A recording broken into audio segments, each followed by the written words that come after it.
여기는 시청자 동네꼬마님께서 찾아오셨습니다. 동네꼬마님 바로 만나보도록 하겠습니다. 안녕하십니까. 돌아오셨네요, 목소리. 돌아와야죠. 바로 이 목소리가 동네꼬마님 아니시겠습니까?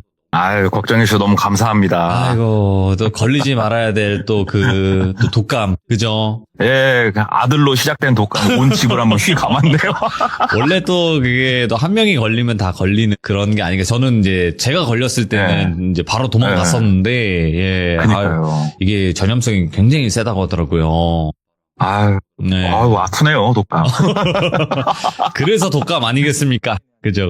그니까요, 예. 자, 그래도 이렇게 목소리 들어보니까 정말 또 컨디션 많이 또 회복을 하신 것 같고, 저희가 또 다시 또 기분이 좋네요. 감사합니다. 너무 감사합니다. 아이고, 고맙습니다. 자, 오늘 동네꼬마님께서 해주실 이야기 그냥 바로 출발을 해보도록 하겠습니다. 렛츠가! 기리십니다. 동네꼬마요!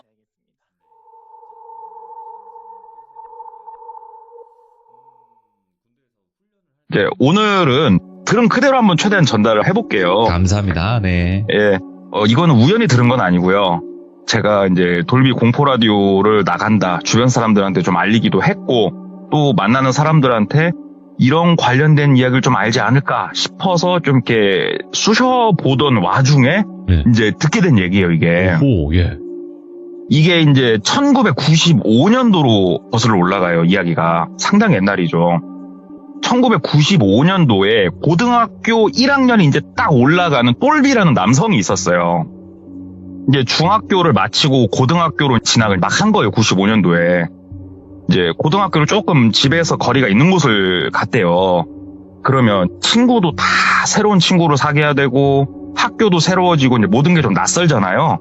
그래가지고 처음에 이제 남고였는데 거기가 이 남자들 처음에 약간 이제 눈치 보면서 기싸움을 좀 이렇게 하지 않습니까? 오, 예. 그래가지고 나름 이제 뭐 싸움을 잘하는 분은 아니었다고 하니까 그래도 이제 남자의 본능이죠. 기싸움을 이렇게 하면서 뭐 어떻게 조금 말을 좀 툭툭 던지는 놈이어서 이렇게 마음에 좀 안 들다가 어떻게 말하다가 친해져가지고 한 4월달, 5월달쯤 딱 갔을 때 이제 친한 친구들이 형성이 되잖아요. 우리 같은 반 생활 하다 보면. 그래서 삼총사가 결성이 됐대요. 그래서 똘비 본인과 그 다음에 철현이라고 하는 한 남성. 이 철현이 같은 경우에는 캐릭터가 어떤 캐릭터냐? 네. 키도 컸고 몸도 굉장히 다부졌고 성격도 엄청 호전적이었대요. 싸움도 잘했고 굉장히 뭐라고 해야 될까 멋진 친구죠. 그런 친구가 이제 하나 있었고 그 다음에 나머지 한 명이 이제 깜시라고 할게요. 깜시. 딱 별명만 들어봐도 알다시피 진짜로 얘는 엄청 다 까맸대요. 온몸이 그냥 까맸대요, 좀. 예. 오랜만에 들어보네요, 그 별명. 예. 그래서 깜씨는 체구도 조금은 왜소했고, 근데 애가 이제 순둥순둥하니 그런 친구였대요. 그러니까 3명이서 학교에서 뭐 도시락도 같이 많이 먹고, 나가서 같이 놀고, 숨어서 우리 담배죠. 예, 그래서는 안 되겠습니다만 뭐, 숨어서 막 담배도 좀 피고 하면서 셋이서 되게 재밌게 학교 생활을 했대요. 그리고 나서 이제 여름방학이 시작을 한 거예요. 여름방학이 시작을 했는데 똘비 같은 경우는 아버지가 음식점을 운영하고 계셨대요. 여름이 제철인 음식이었고 좀 장사도 되게 꽤나 잘 되는 집이었대요. 그래가지고 중학교 때부터 그냥 원래 방학을 하면은 당연히 아버지 식당 일을 도와드리는 게 코스였대요. 당연한 수순. 그래서 이제 여름방학도 했겠다. 아버지 가게에서 이제 서빙 계속 도와드리면서 이렇게 하루하루 보내는데, 이제 점심 장사를 좀 마치고, 한쪽이 누워가지고 낮잠을 좀 자고 있는데, 똘비야, 똘비야 그 소리가 들리더래요. 그래가지고, 뭐지? 하고 눈 떠보니까 식당으로 깜시하고 철현이가 와 있는 거예요. 그래가지고, 야, 니들 어쩐 일이야? 그랬더니, 야, 코빼기도 안 비치고 한번 놀아야지 하면서 친구들이 온 거예요. 삼총사 딱 결성이 된 거죠. 그래가지고 야, 미안한데 나 방학엔 어디 못 간다. 특히 여름엔 어디 못 간다. 나 아버지한테 두드러 맞는다. 그러니까는 딱 철현이가 얘기를 하더래요. 야, 똘비야, 그러지 말고 다음 달이면 완전히 여름 극성수기 아니냐. 다음 달 초반이면 우리 계곡이나 한번 가자. 얘기를 하더래요. 그러니까 똘비도 놀고 싶죠, 당연히. 진짜 나도 가고 싶다. 어떻게 당일치기 한번 갔다 올까? 얘기를 한 거예요. 그러니까는 철현이가 야, 너 애기도 아니고, 인마, 우리가 고등학생인데 다 성인인데, 우리가 이제, 2박 3일로 가야지! 막 글더래요. 그래서, 야, 2박 3일 간다고 얘기했다가는 우리 아버지한테 나 귓방맹이부터 쳐맞는다. 막 이런 얘기를 하고 있었는데, 아버지가 그 얘기를 들은 거예요. 식당 이제 그쪽에서. 그러니까, 아버지가 이렇게 나오니까 친구들이 막 인사를 이제 아버지한테 이제 정중하게 하고, 그 철현이라는 애가 이제 성격이 호탕하다 보니까, 아버지! 하면서 막 얘기를 하더래요. 저 똘비 친구 철현이라고 합니다. 아버지, 저 다음 달 초반에 똘비랑 같이 해가지고 계곡 2박 3일로 좀 갔다 올 수 있게 허락 좀 해주시면 안 되겠습니까? 하고 얘가 호탕하게 아버지한테 들이댄 거예요. 그러니까 아버지가 잠깐 생각을 하시더니, 그래. 이제 고등학교도 갔고 그러면은 다녀와라! 하고 아버지가 시원하게 또 허락을 해주시더래요. 예. 똘비는 이제 설레죠. 그래갖고 이제 같이 놀러 가는 날만 손꼽아서 기다린 거예요. 쫙 손꼽아서 기다려가지고 놀러 가기 일주일 전에 저녁에 삼총사가 모여가지고 야, 너는 집에서 쌀 좀 가져오고 뭐 좀 가져오고 나는 라면 챙기고 그 석유 코펠 있죠? 그 옛날이니까 뭐 나는 우리 집에서 석유 코펠하고 모기장하고 몇 개 챙기고 아이스박스에다 뭘 넣고 막 서로 엄청난 그 회의를 맞춰가지고 드디어 디데이가 딱 된 거예요. 만나기로 한 장소는 철현이네 집 앞이었어요. 예. 철현이가 이제 주축이 돼서 모든 걸 이끌었으니까. 딱 이제 각자 가져오기란 거 싹 배낭에 짊어지고 딱 가니까 엄청 큰 아이스박스 하나가 딱 앞에 있더래요. 스티로폼 아이스박스. 양쪽에는 이제 줄 매달아가지고 이렇게 들 수 있게 해놓은. 너무 크더래요, 아이스박스가. 야, 이거 뭐야? 그러니까는 철현이가 막 씩 웃으면서 아이스박스를 싹 열더래요. 그러니까는 얼음을 좀 깨놓은 게 듬성듬성 들어가 있고 그 안에 이제 삼겹살 이렇게 비닐에다 말아놓은 거 그리고 그 안에 딸려있는 소주가 쫙 들어가 있더래요. 야, 우리끼리 계곡 가는데 술이 빠지면 섭섭하지 하면서 탁 그냥 멋지게 철현이가 얘기를 하는데 똘비가 이런 식으로 여행을 가본 적이 없거든요. 그러니까는 이제 어린 나이에 얼마나 또 호기심이 당깁니까. 그래서 야, 너 대단한데? 하면서 딱 아이스박스를 그 무거운 거를 이제 셋이서 끙끙대고 들고 버스를 3번을 갈아탔대요. 예. 그 시내버스가 시내에서만 움직이지 않잖아요. 시외를 잠깐 나가잖아요. 종점. 네. 그 시를 넘어간 곳에서 또 시내버스를 타고 갈아타고 해서 총 3번을 해가지고 정말로 깡시골로 들어갔대요. 예. 이곳은 이제 철현이가 아는 비밀의 장소라고 해서 이제 버스에서 딱 내렸는데 그냥 시골 마을이더래요. 산촌. 이 무거운 아이스박스를 들고 얼마나 걸어가야 되냐 그랬더니 한참 가야 되니까 나약한 소리 하지 마라. 그 무거운 아이스박스를 셋이 들고 거의 1시간을 끙끙대고 걸었대요. 진짜 걷는 속도가 빠르지가 않으니까. 마을을 지나서 위쪽으로 쭉 걸어가니까는 외길에 왼쪽에는 계곡이 쭉 흐르고 산촌이니까 우측으로는 아무것도 없다가 진짜 한참 걸으니까 우측으로 집이 한 채가 딱 나오더래요. 바로 그 집 맞은편 작은 길을 넘어가면은 그냥 계곡이고 저기다고. 우와, 죽이네. 바로 앞이 계곡이네. 우와, 야, 끝장난다. 멋지다. 근데 그 집을 딱 들어갔는데 딱 봐도 폐가더래요. 집이. 폐가. 흉가가 아니고 그냥 폐가. 버려진 집이었대요. 근데 집을 꽤나 깨끗이 버렸더래요. 생각보다. 이제 오래돼 보이는 그 슬레이트 지붕의 그런 이제 옛날 시골집 그런 집이었다는데 야, 이건 뭐냐? 그러니까는 여기 이 근처가 우리 선산이 있다. 그래서 아버지 따라서 몇 번 오다 가다가 내가 찜해놓은 곳인데 나 몇 번 왔었다고 여기다가 모기장 치고 마음껏 놀아도 여기는 우리한테 뭐라고 할 사람이 한 명도 없다고. 깨벗고 살아도 된다고 여기. 생각을 해보니까 예. 텐트를 크게 갖고 온 거 없고 모기장만 챙긴 걸로 기억을 하거든요. 똘비도. 이래서 그랬구나 싶은 거예요. 그래가지고 이제 거기다 짐을 풀기 시작을 한 거예요. 짐을 풀고 모기장 설치할 거 한쪽에다 걸고 그러니까는 이제 철현이가 한쪽으로 가더니 능숙하게 빗자루랑 이런 걸 좀 갖고 나오더래요. 그러니까 오래된 버려진 그런 빗자루. 그걸로 이제 대청마루라고 좀 표현을 해야 될까요? 옛날 오래된 집 보면은 이렇게 들어가는 입구가 딱딱 2개 있고 그 앞에 작은 마루 같은 게 있잖아요. 뻥 뚫린. 거기를 이제 빗자루로 먼지를 쓸고 거기에다가 이제 자리를 잡고 나름 짐을 풀어 놓으니까 아우 아지트 같은 느낌이 물씬 나더래요.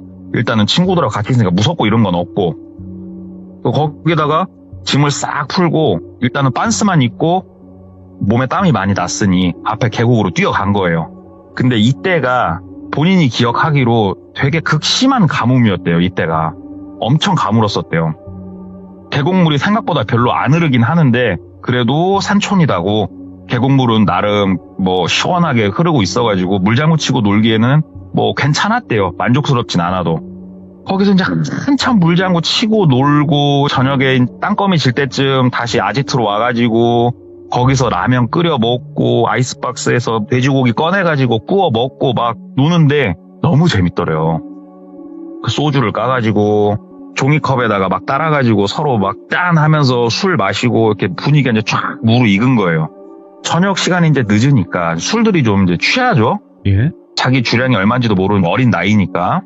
철현이가 약간 이제 호전적이잖아요, 이게. 근데 이제 아이스박스도 얼음이 이제 녹고 하니까는 앞에 계곡물 안에다가 이런 시원함을 유지해야 되는 것들은 다 한쪽에다 묶어서 던져놨다고 그러더라고요. 깜시한테 얘기를 하더래요. 예. 아, 깜시야. 가서 소주 한 병 더 꺼내와라. 얘기를 하더래요.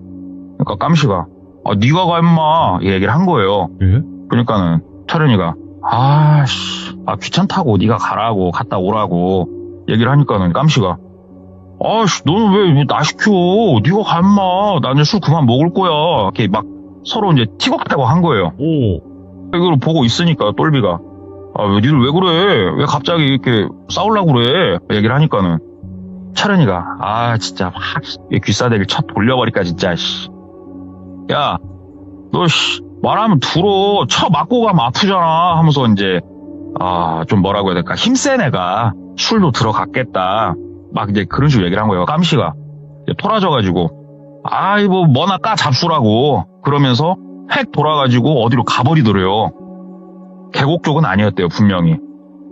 그러니까 철현이가 막 뒤에다 대고 쌍욕을 하면서 뭐 내가 간다 내가 가 그러면서 야 똘비야 가자 막 이렇게 얘기를 하더래요. 그래가지고 졸지에 똘비는 분위기가 이러니까 따라가가지고 소주를 한 이제 2병 챙겨가지고 다시 이제 올라와가지고 깜시야 찾아가지고 막 깜시 찾아서 앉히고 둘이 왜 그래? 그러지 마. 여기까지 와서 화해하면서 뭐 다시 소주 한잔 하면서 담배 한 대 피면서 그날은 그렇게 마무리를 했대요. 첫날을. 약간의 트러블은 있었지만 그래도 나름 재밌었대요. 그리고 다음날 일어나가지고 또 코펠에다 해먹을 거 해먹고 네. 뭐 비석치기, 금치기, 물장구 치고 막 그냥 빤스도 안 입고 그냥 그렇게 재밌게 놀았대요. 막 놀다가 다시 이제 저녁 시간쯤 돼가지고 얘기를 하고 노는데 그 마당 한켠에 동그랗게 이렇게 담이 쌓여진 한 지름은 1m 20 정도? 예? 크지 않은 원이었대요. 그 위에 이제 굉장히 두꺼운 사각형 나무가 이렇게 딱 얹어져 있는 게 있었는데 저게 뭐지? 이제 궁금하더래요, 그냥. 그래서 저녁밥 같이 준비하다가 철현이가 여기 자주 왔다고 하니까 야, 철현아, 저건 뭐냐? 하고 물어본 거예요. 그러니까 철현이가 저거 그냥 우물이다고. 날 가물어가지고 저거 아마 물도 말랐을 것 같다고. 진짜? 한번 가보자. 해가지고 이제 셋이 막 가본 거예요. 그러니까는 위에 생각보다 굉장히 두꺼운 나무가 딱 재져 있었대요. 얘를 옆으로 제끼려고 하는데 되게 무겁더래요. 그래가지고 야, 같이 좀 제끼자고. 같이 하나 둘 셋 제껴가지고 위에 뚜껑을 옆으로 딱 하니까 밑으로 시커먼 우물이더래요. 어머, 예? 그래가지고 이제 저녁에 같이 이제 불 켜고 놀고 해야 되니까 예. 후레쉬를 밑으로 이렇게 비춰봤더니 밑에는 물이 차량차량 있더래요. 예. 근데 이제 이런 우물을 보신 분들은 아시겠지만 시커매요, 물이. 밤엔 빛이 안 드니까. 예. 네. 이게 수심이 얼마나 될지도 모르고. 그러니까는 이제 뭐 이거를 본 사람들은 누구나 한 번쯤 해봤을 돌 집어 던지기를 이제 막 한 거예요, 밑에다가. 예. 돌을 막 집어 던지고 붕덩 소리 나는데 수심이 얼마인지는 모르고 야, 괜히 무섭다. 뚜껑 다시 닫자. 예. 그래가지고 셋이서 다시 뚜껑을 딱 닫고 이제 저녁을 먹으면서 또 소주를 달리기 시작을 한 거예요.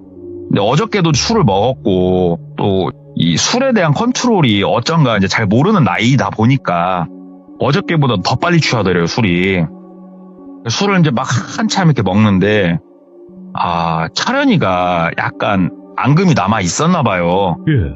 왜 그러냐면 아침에 철현이가 한 번 더 깜시한테 사과를 했었어요.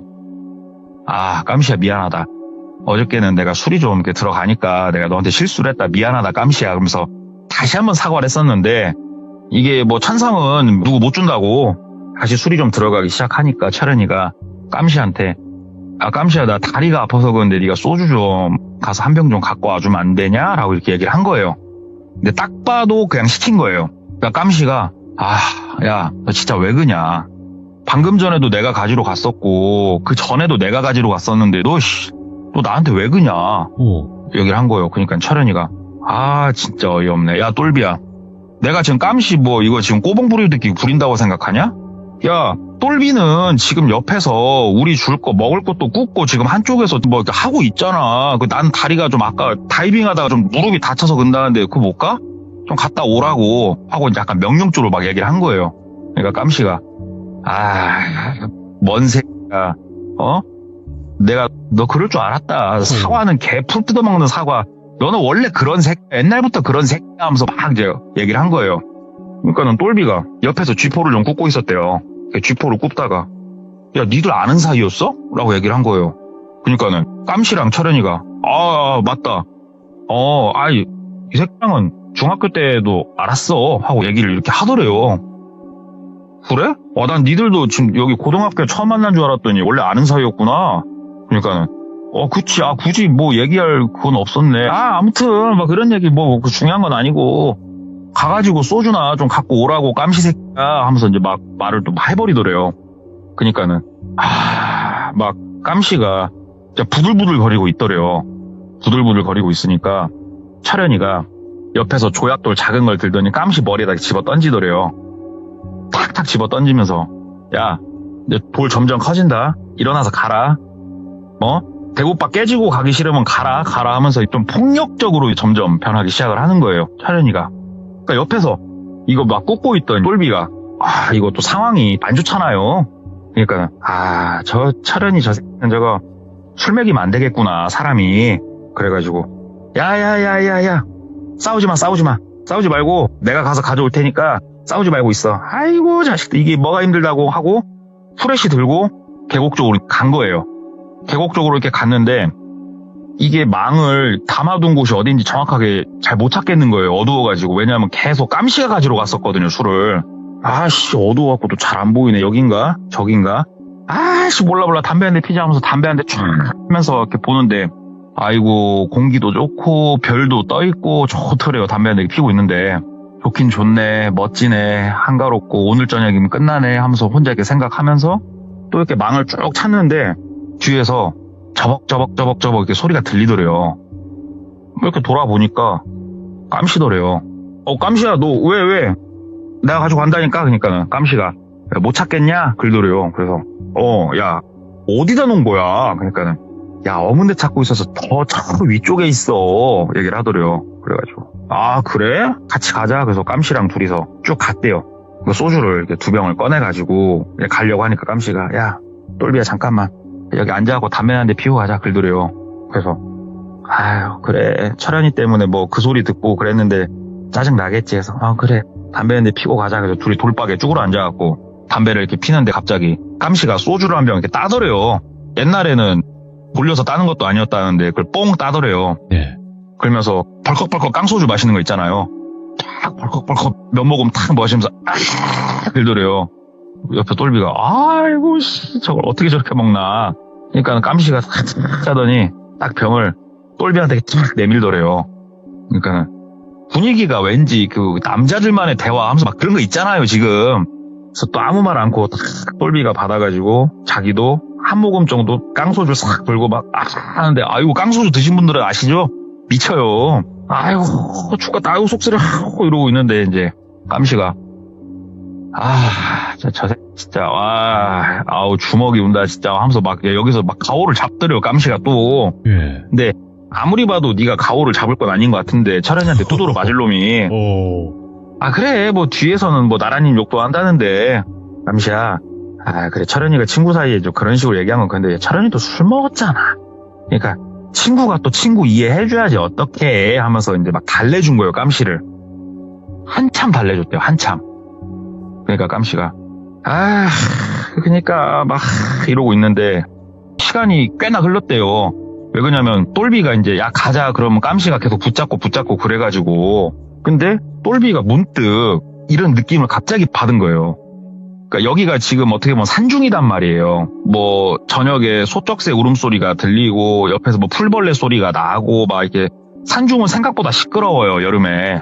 근데 이 깜씨랑 얘기를 하고 있는데 언제부턴가 본인이 인지는 못했지만 내가 인지를 했을 때는 새소리 하나 풀벌레 소리 하나 나는 게 없었대요. 주변이 너무 고요했대요.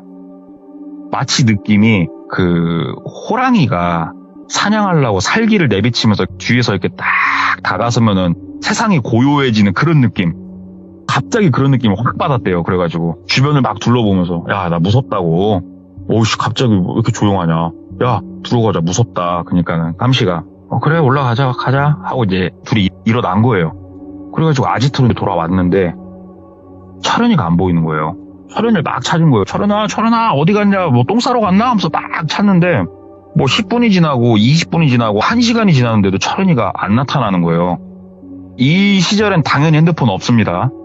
야, 철현이 어디 간 거야? 주변을 찾아봐도 없고. 그러니까 깜씨도 야, 모르겠다고, 철현이 어디 갔냐고. 또 술 먹고 어디가 자빠져갖고 있는 거 아니냐, 막 이런 얘기 저런 얘기를 이렇게 하는데 야, 좀만 더 찾아보자 해갖고 이제 둘이서 이렇게 막 찾아보는데 그 우물 아까 그 닫아놓은 뚜껑이 있지 않습니까?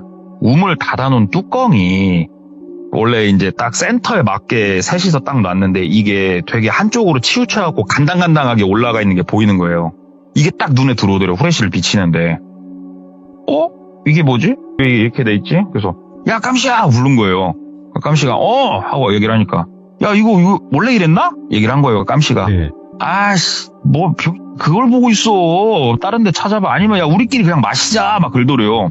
야, 1시간이 지나도 안 보이는데 후레쉬 불빛도 안 보이고 또 막 친구는 챙겨야지. 그러니까는 깜씨가 친구는 무슨 그지 같은 새끼, 그 새끼 어디 뒤져버렸어야지 하면서 막 얘기를 하더래요.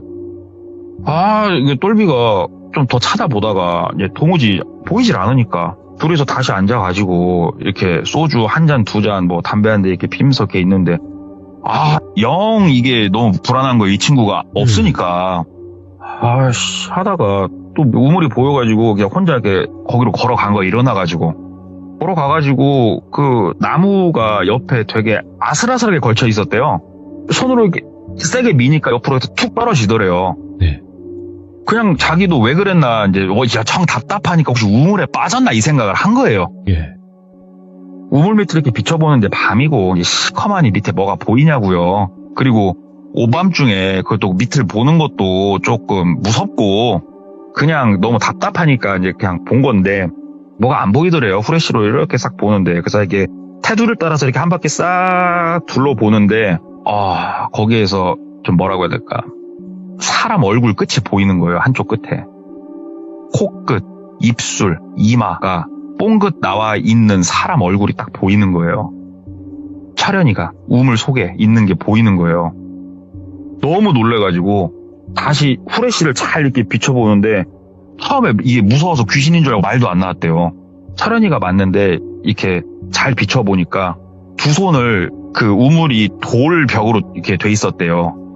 이렇게 바위들이 이렇게 쭉 있는 바위 틈에다가 손가락들을 딱 껴놓고 물 바깥으로 머리를 내민 상태에서 애가 이렇게 눈을 감고 있더래요. 그걸 보고 이제 똘비는 뒤집어진 거죠. 무서워가지고. 예. 그래가지고 야, 깜씨야 하고 뒤를 이렇게 부르면서 쳐다본 거예요. 근데 예. 깜씨가 뒤에 와서 서 있었대요. 네. 딱 서 있는데 이분이 이제 회고하기로는 그런 사람 눈빛은 처음 봤대요. 예. 그러니까 딱 이렇게 표현을 했어요. 뭔가 넘지 말아야 될 선을 넘은 사람의 눈빛이 이럴 것이다 라고 얘기를 했어요. 저한테. 그 눈빛이었대요. 뭔가를 넘어서는 안 되는 선을 넘은 사람의 눈빛이었대요. 아무런 대화도 하지 않았고 깜씨야 하면서 뒤를 딱 쳐다보면서 깜씨랑 눈이 딱 마주쳤는데 예. 그 어떠한 것도 묻지 않았지만 네가 얘를 지금 여기 넣어놨구나라는 걸 본능적으로 그냥 모든 사건이 머릿속에서 싹 들어와지더래요. 그냥 예. 딱 눈빛을 보는데 소름이 돋으면서 몸이 굳더래요. 이러고 있으니까 깜씨가 왜 그래? 그러더래요. 야 밑에 야 그니까는 깜씨가 한 발자국 두 발자국 다가서는데 똘비가 다리에 힘이 풀리더래요. 얘 눈빛을 보는데 그래가지고 우물 옆에 이제 털썩 주저앉은 거예요. 그니까는 깜씨가 뭘 봤어? 왜 그래? 그러면서 허리를 숙이더래요. 깜씨가 허리를 딱 숙이는데 깜씨가 손에 뭘 주워드냐면은 진짜로 한 주먹에 꽉 차게 줄 만한 짱돌을 주워들더래요. 봤냐? 너 봤지? 그러면서 본인 쪽으로 허리를 이렇게 세우면서 걸어오더래요. 너무너무 무섭더래요. 깜씨를 보는데 진짜. 나보다 분명히 깜씨가 키도 작고 왜소한데 와 이 눈빛을 보고 있는데 막 이제 앉은 상태에서 뒤로 막 이렇게 물러서면서 일어나가지고 이제 뛰려고 막 하는데 깜씨가 어디가 그러면서 이제 쫓아오더래요. 그러면서 후레쉬는 이제 똘비가 들고 있었고 깜씨는 후레쉬를 안 들고 있었대요. 똘비가 이제 후레쉬를 든 상태로 그 담벼락이 하나 있었는데 담을 뛰어넘은 거예요. 뛰어넘으면서 막 무릎팍이 담 끝에 걸려가지고 아무튼 막 찢어진 것 같은데 그거는 모르겠고 담을 뛰어넘어가지고 이제 후레쉬는 본인이 들고 있으니까 막 뛴 거예요. 길 따라가지고 전력 질주를 막 하는데 뒤에서 깜씨가 안 그래도 그 시커먼 놈이 어둠 속에서 뛰어오고 있는 것 같은 느낌이 막 들더래요. 우와. 막 뛰다가 후레쉬로 뒤를 이렇게 비춰보는데 발자국 소리 안 나고 아무 소리도 안 나더래요. 아씨 뭐지? 하면서 다시 뛰고 왜 그러냐면은 똘비 머릿속에는 여기로 이제 쭉 뛰어서 내려가면은 마을이 있는 걸 봤으니까 올라오면서 마을까지 뛰어갔대요. 후레쉬 들고 뛰어가가지고 저기요 하면서 막 소리를 지른 거예요. 그 마을 정자나무 옆에 서가지고 막 그 옆에 보이는 게 아무 집이나 들어갔고 어르신 하니까는 불 켜지면서 어르신들이 이제 나오시더래요.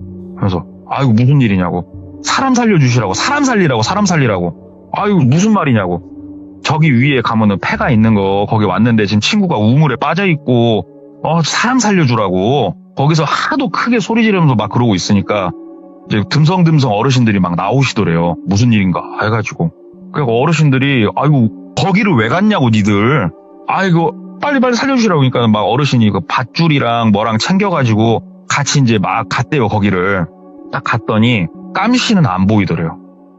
깜씨는 없고 그 우물은 그대로 있고 그래가지고 다시 이렇게 비춰보니까 애 얼굴은 아까처럼 동동 떠있는데 손은 이렇게 딱 바위에 껴가지고 아무리 봐도 얘가 지금 정신이 없더래요.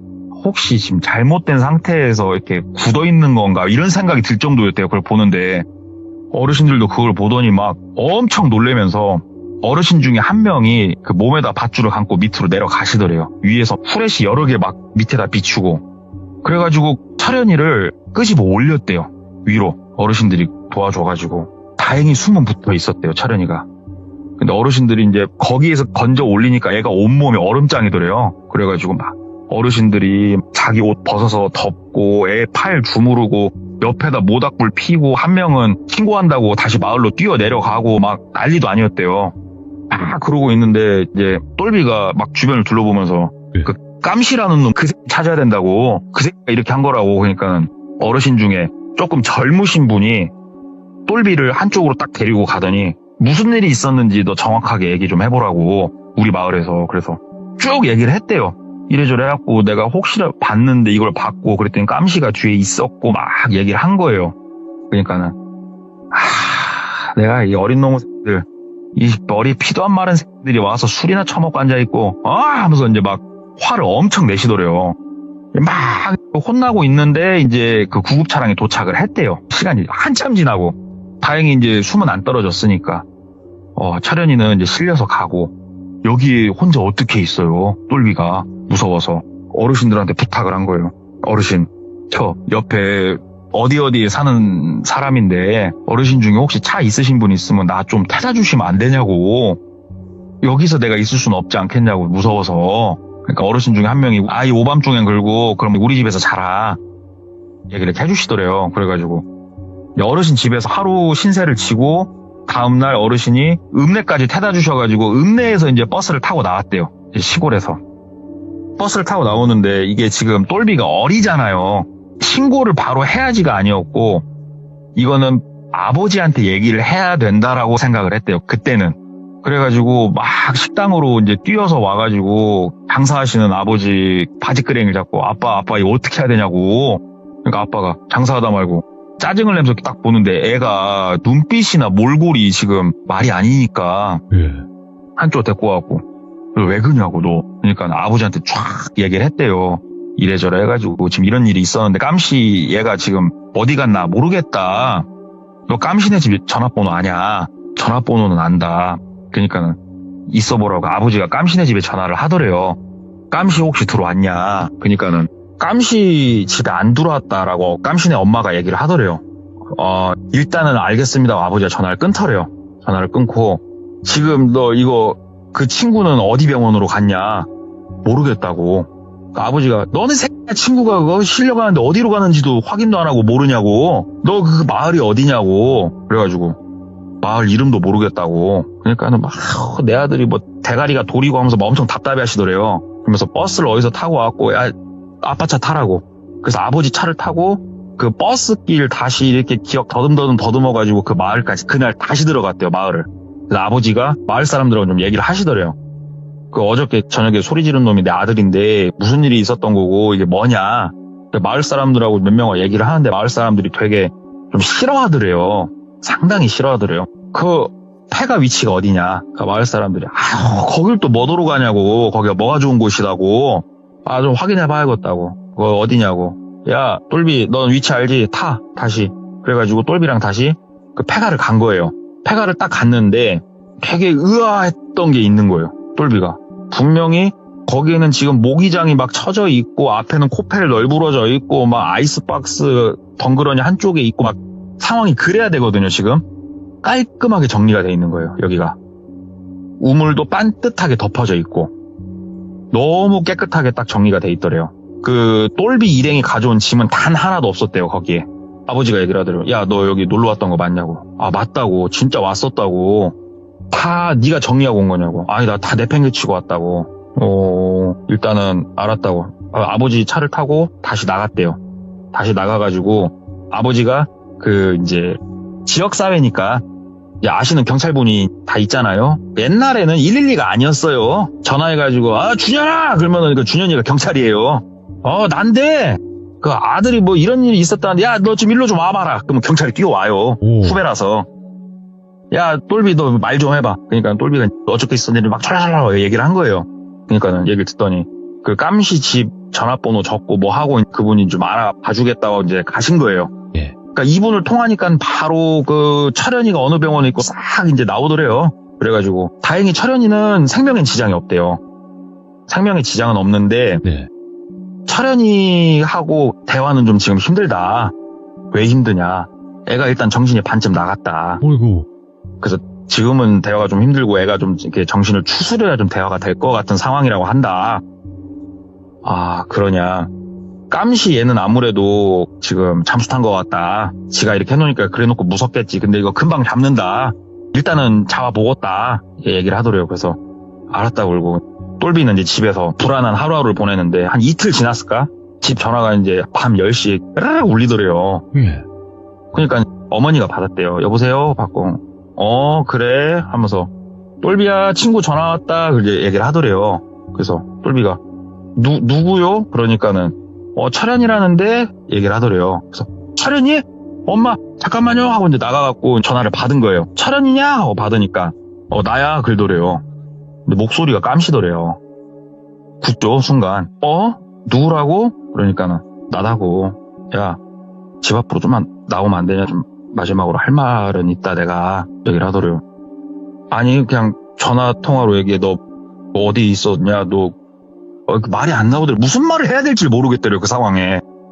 그러니까 깜시가 그냥 다 작은 사고였고 나도 내가 왜 그런지 모르겠는데 진짜 나 이제 집에 들어가려고 그냥 니한테도 미안하고 나도 내가 그날 본의가 아니었다. 그러니까 이 말을 너한테 하고 싶었다. 이제 그렇게 하고 깜시가 전화를 끊었대요 먼저. 그리고 나서 그 아버지 후배인분한테 연락이 왔대요. 그 집에서 그 친구 찾았다고. 근데 이제 지금 상황이 뭐 누가 죽은 것도 아니고 그리고 깜신의 집에서도 이제 인맥을 좀 댔겠죠. 그래서 깜신은 이제 전학을 가게 됐대요. 어떤 처벌을 받았는지 모르겠는데 깜신은 이제 전학 처리가 되게 됐고 그 철현이 같은 경우에는 반년이 지난 시점에도 백치였대요. 예. 몇 번을 봤는데 애가 진짜로 두려움에 덜덜덜덜 떨고 있대요. 그냥. 그러니까 정신이 나가버린 거예요. 그냥. 6개월 이제 뒤에 얘기 말고 이제 좀 약간 다시 현재로 돌아올게요.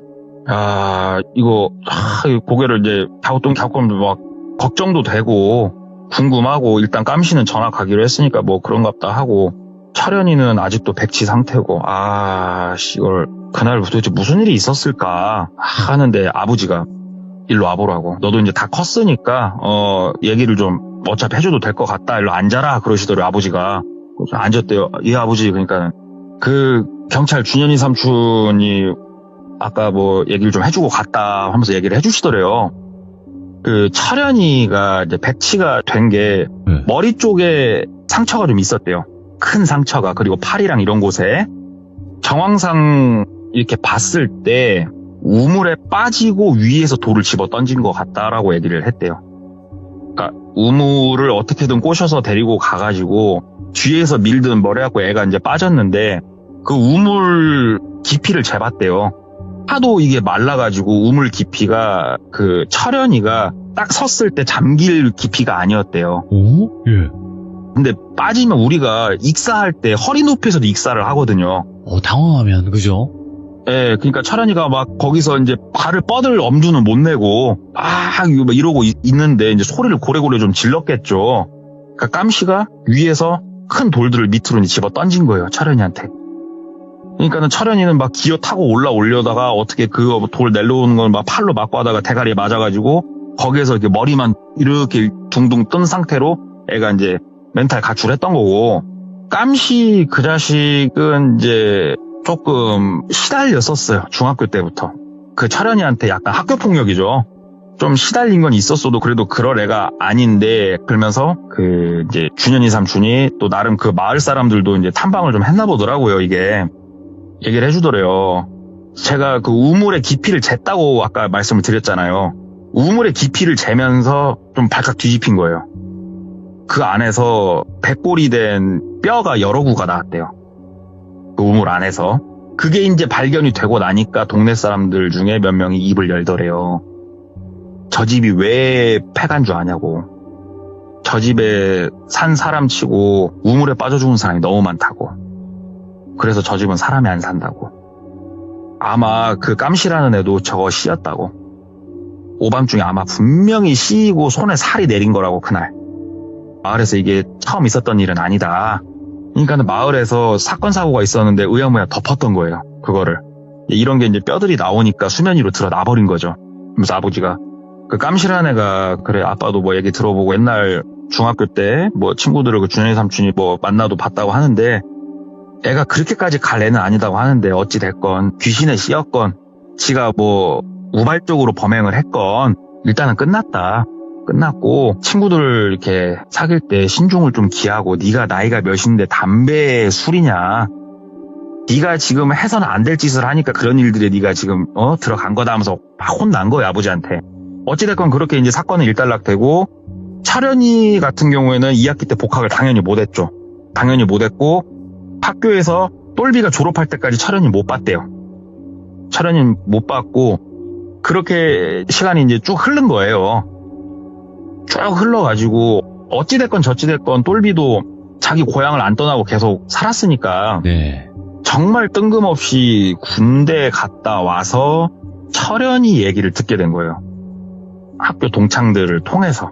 철현이가 정신이 아직 온전치 못하대요. 근데 그 복지시설 이런 곳에서 그 수용돼 있는 게 아니고 일을 하고 있다라는 얘기를 들었대요. 그래가지고 철현이를 한번 찾아 나섰대요. 군대 갔다 오고 뭐 할 일도 없던 찰나에 딱 보니까 철현인지 알겠더래요. 그래가지고 철현아 나 똘비다고 얘기를 하니까는 철현이가 애가 막 서가지고 다리를 이렇게 달달달달달 떠는 게 보일 정도더래요. 이렇게. 그래가지고 똘비가 다가서가지고 어깨 잡으면서 야, 왜 그래 긁지 마. 나야 나도 그날 죽을 뻔했어. 나야. 얘기를 하니까는 애가 말이랑이 되게 어눌하게 나오더래요. 아무래도 뇌에 데미지를 입긴 입었는지. 그러면서 철현이가 기억이 되게 단편적으로 남아 있었다고 그러더라고. 얘기를 들어보니까. 깜씨가 우물에서 물을 푸자고 갑자기 얘기를 했대요. 갑자기. 물은 앞에 계곡에서 길어온 거 여기 떠놓은 거 있지 않냐. 그러니까는 갑자기 우물물이 먹고 싶다고. 네가 퍼라 X나 그랬대요. 그러니까는 깜씨가 가가지고 우물 막아놓은 나무를 옆으로 제끼더니 좀만 도와주라고. 그러니까는 철현이가 이제 아씨 왜 하면서 가까이 다가섰고 예. 언제 왔나 모르게 자기 뒤에서 밀었대요. 그리고 기억이 안 난대요. 그리고 나서 기억이 안 나는 건데 지금도 본인은 이렇게 샤워를 할 때마다 고통스럽다고. 그러니까 물을 만지는 게 고통스럽대요. 아, 지금도. 예. 그러니까 머릿속에서 기억은 없는데 이렇게 몸이 기억한다고 해야 될까? 아, 그날 깜씨가 그렇게 한 건 맞긴 맞구나. 예. 깜씨한테도 얘기를 듣고 싶은데 깜씨는 무섭더래요. 그날 네. 그 눈빛이 지금까지도 잊혀지지도 않고. 그래가지고 아무튼 철현이는 이제 그렇게 일단락이 됐고 선을 넘지 말아야 될 사람의 그 눈빛을 봤던 그 경험에 대한 얘기를 하나 이렇게 듣게 된 게 있어가지고 야, 한번 가져와 봤어요. 진짜 동네 꼬마님께서 이제 독감에 걸리고 회복이 되신 후에 이렇게 오셨잖아요. 예예예. 각성을 하셨네, 더. 진짜. 와, 이 내용 자체를 역시나 동네 꼬마님이 전달을 하시니까 진짜 다가올 때 있잖아요. 다가올 때 저 뒷걸음질 쳤어요. 의자가 뒤로 나가 있더라고요. 아유 감사합니다. 네, 너무너무 감사드리고 다음 주에 네. 또 뵙도록 하겠습니다. 항상 건강하시고요. 네, 감사합니다. 건강하십시오, 돌비님. 감사합니다. 네. 여러분들, 동네 꼬마님께서 건강을 회복하시고 나서 제가 봤을 땐 각성을 하신 것 같아요. 예, 그 이상의 무언가를 더 발휘할 수 있는 그런 뭔가 상태가 되신 것 같습니다. 그래서 오늘 이야기도 정말 소름 끼치게 전달을 항상 잘 해주시지만 이렇게 또 전달을 해주실 수 있다라는 것 자체가 놀랍습니다. 동네 꼬마님 이야기는 여러분들 안 들으신 분들 아직도 계실까요? 돌비 동네 꼬마 검색하시고 처음부터 끝까지 다 들으시길 바라겠습니다. 감사합니다. 자, 여러분들 안녕하십니까? 이번 이야기 시청자 동동님께서 시들무에 처음 참여를 해주셨습니다. 동동님의 이야기 바로 들어보도록 할게요. 네, 안녕하십니까. 동동님 반갑습니다. 네, 안녕하십니까. 새해 복 많이 받으세요. 새해 복 많이 받으십시오. 네, 아이고 오늘 또 처음으로 참여해주셔서 다시 한번 감사드립니다. 아닙니다. 제가 감사합니다. 네, 고맙습니다. 자, 일단은 오늘 동동님께서 해주실 이야기 처음 참여를 하시지만 굉장히 여러 가지 이야기들을 저에게 보내주셨고 그리고 그 이야기 하나하나가 다 분량이 좀 있는 얘기들이었어요. 네, 맞습니다. 그러면 한마디로 여러 번 참여를 하시겠다라는 굳은 의지가 보입니다. 제가 이제 인생에 굴곡이 많았어가지고 예. 많은 일들을 겪었었는데 저는 이제 그런 명가 분들이 나오는 이야기보다는 현실 공포 위주의 이야기가 될 것 같습니다. 그러니까 인생에 굴곡이 많다라는 것은 그만큼 남들이 겪기 힘든 일들을 겪어왔다라는 뜻이잖아요. 네, 그런 것 같습니다. 예, 그렇기도 하고 동동님이 겪은 이야기도 있고 친구분들이 겪었던 이야기들까지 동동님에게 전달을 해주셨던 부분도 있기 때문에 좀 여러 가지 일들이 있을 것 같은데 오늘 이야기 그러면 바로 한번 시작을 해보도록 하겠습니다. 렛츠가! 일이십니다. 동동이에요!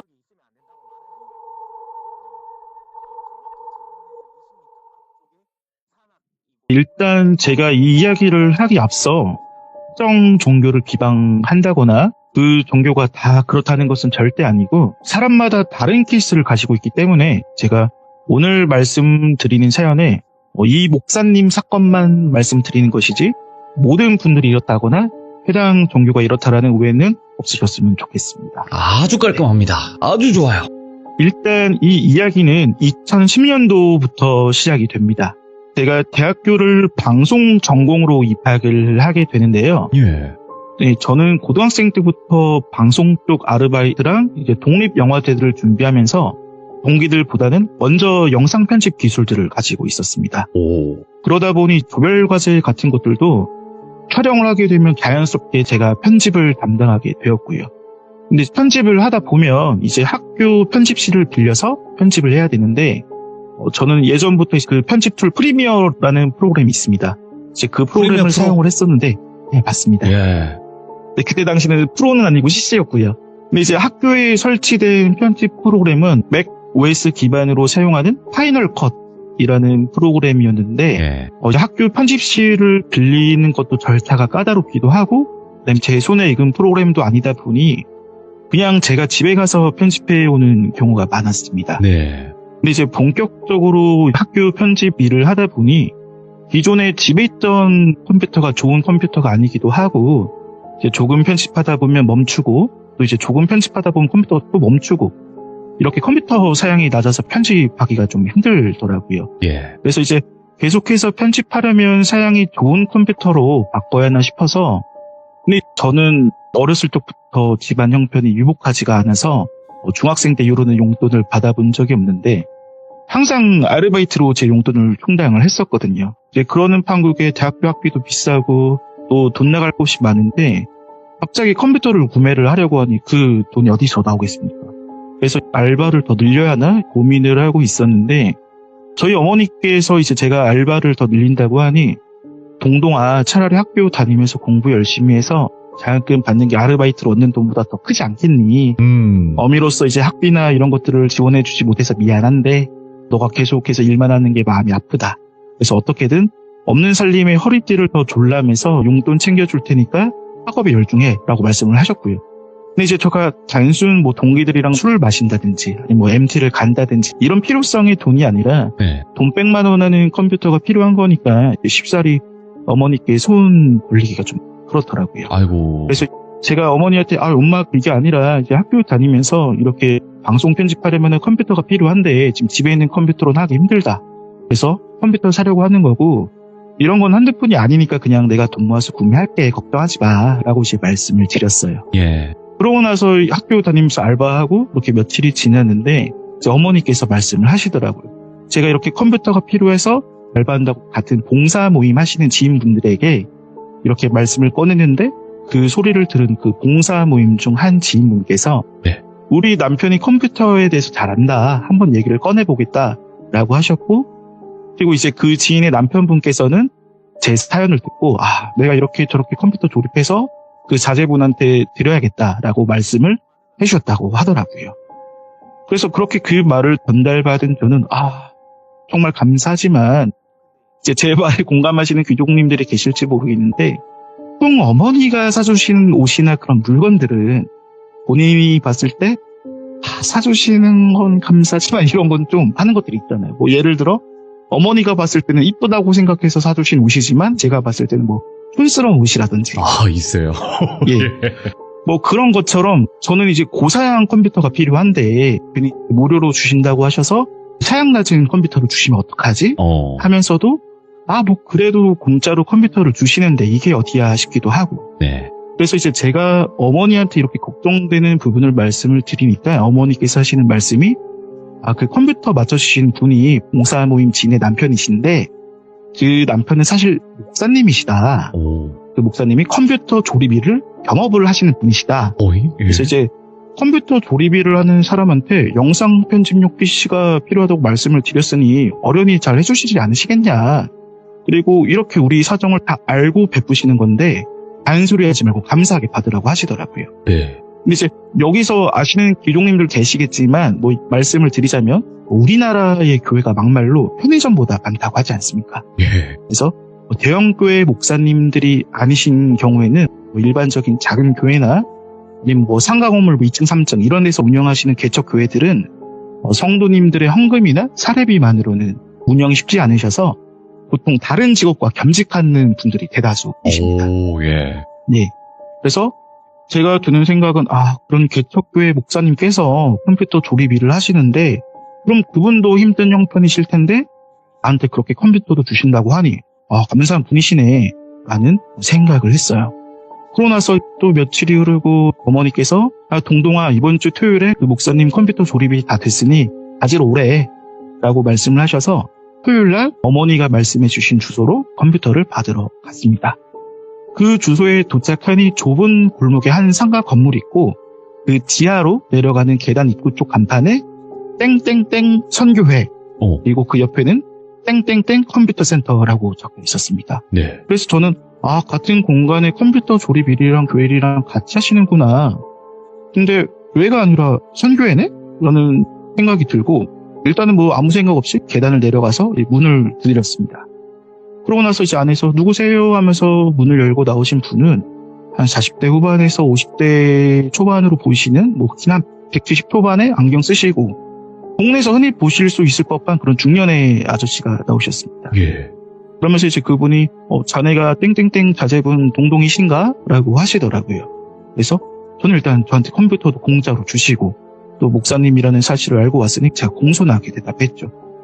네, 안녕하세요, 목사님. 땡땡땡 아들 동동입니다. 그러니 이제 목사님께서 살갑게 맞아주시면서 들어오라 하면서 내부로 들어갔습니다. 네. 근데 안으로 들어가 보니 우리가 흔히 생각하는 나무로 된 긴 의자가 쭉 이렇게 있는 그런 형태의 교회가 아니라 네. 벽에 십자가 하나 펴 있고 그다음에 이제 안에는 큰 원형 탁자에 이제 의자들만 있는 그런 인테리어로 되어 있는 교회였습니다. 예. 그래서 저는 여기가 일반적인 교회는 아니고 선교회라서 따로 뭐 예배는 드리지 않고 교육 같은 것만 하나 싶었어요.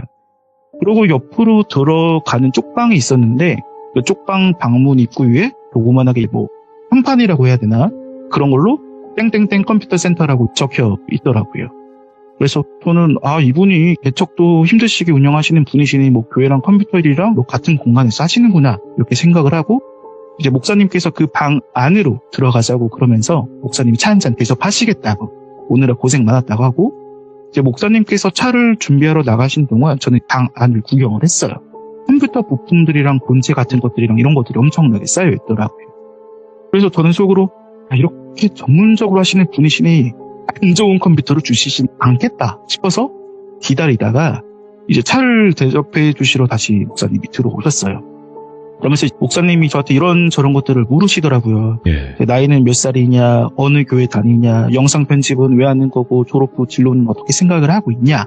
그러면서 이런 질문들을 계속해서 하시는데 모르는 사람이 이런 것들을 물어보면 굳이 이런 것까지 질문하고 대답해야 하나 싶기도 한데 저는 어쨌거나 뭐 이 질문만 대답하고 나면 컴퓨터가 생기는 건데 예. 하고 이제 속으로는 목사님도 참 모지랖 넓으신 분 같다 생각하면서 성실하게 대답을 했습니다. 네. 그래서 저는 이제 20살 됐고요. 모태신앙이고요. 대학교 전공이 방송 쪽에서 이런 식으로 쭉 얘기를 했습니다.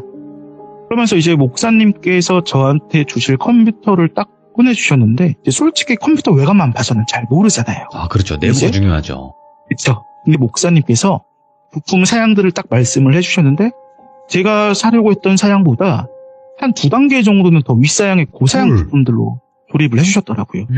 그래서 이제 저는 나는 저거 진짜 알바세 빠지게 해서 가성비 사양으로 이렇게 저렇게 맞춰야지라고 생각을 했는데 그것보다 더 높은 사양의 컴퓨터로 맞춰주셨다고 하니까 진짜 정말 너무 감사한 거예요. 예.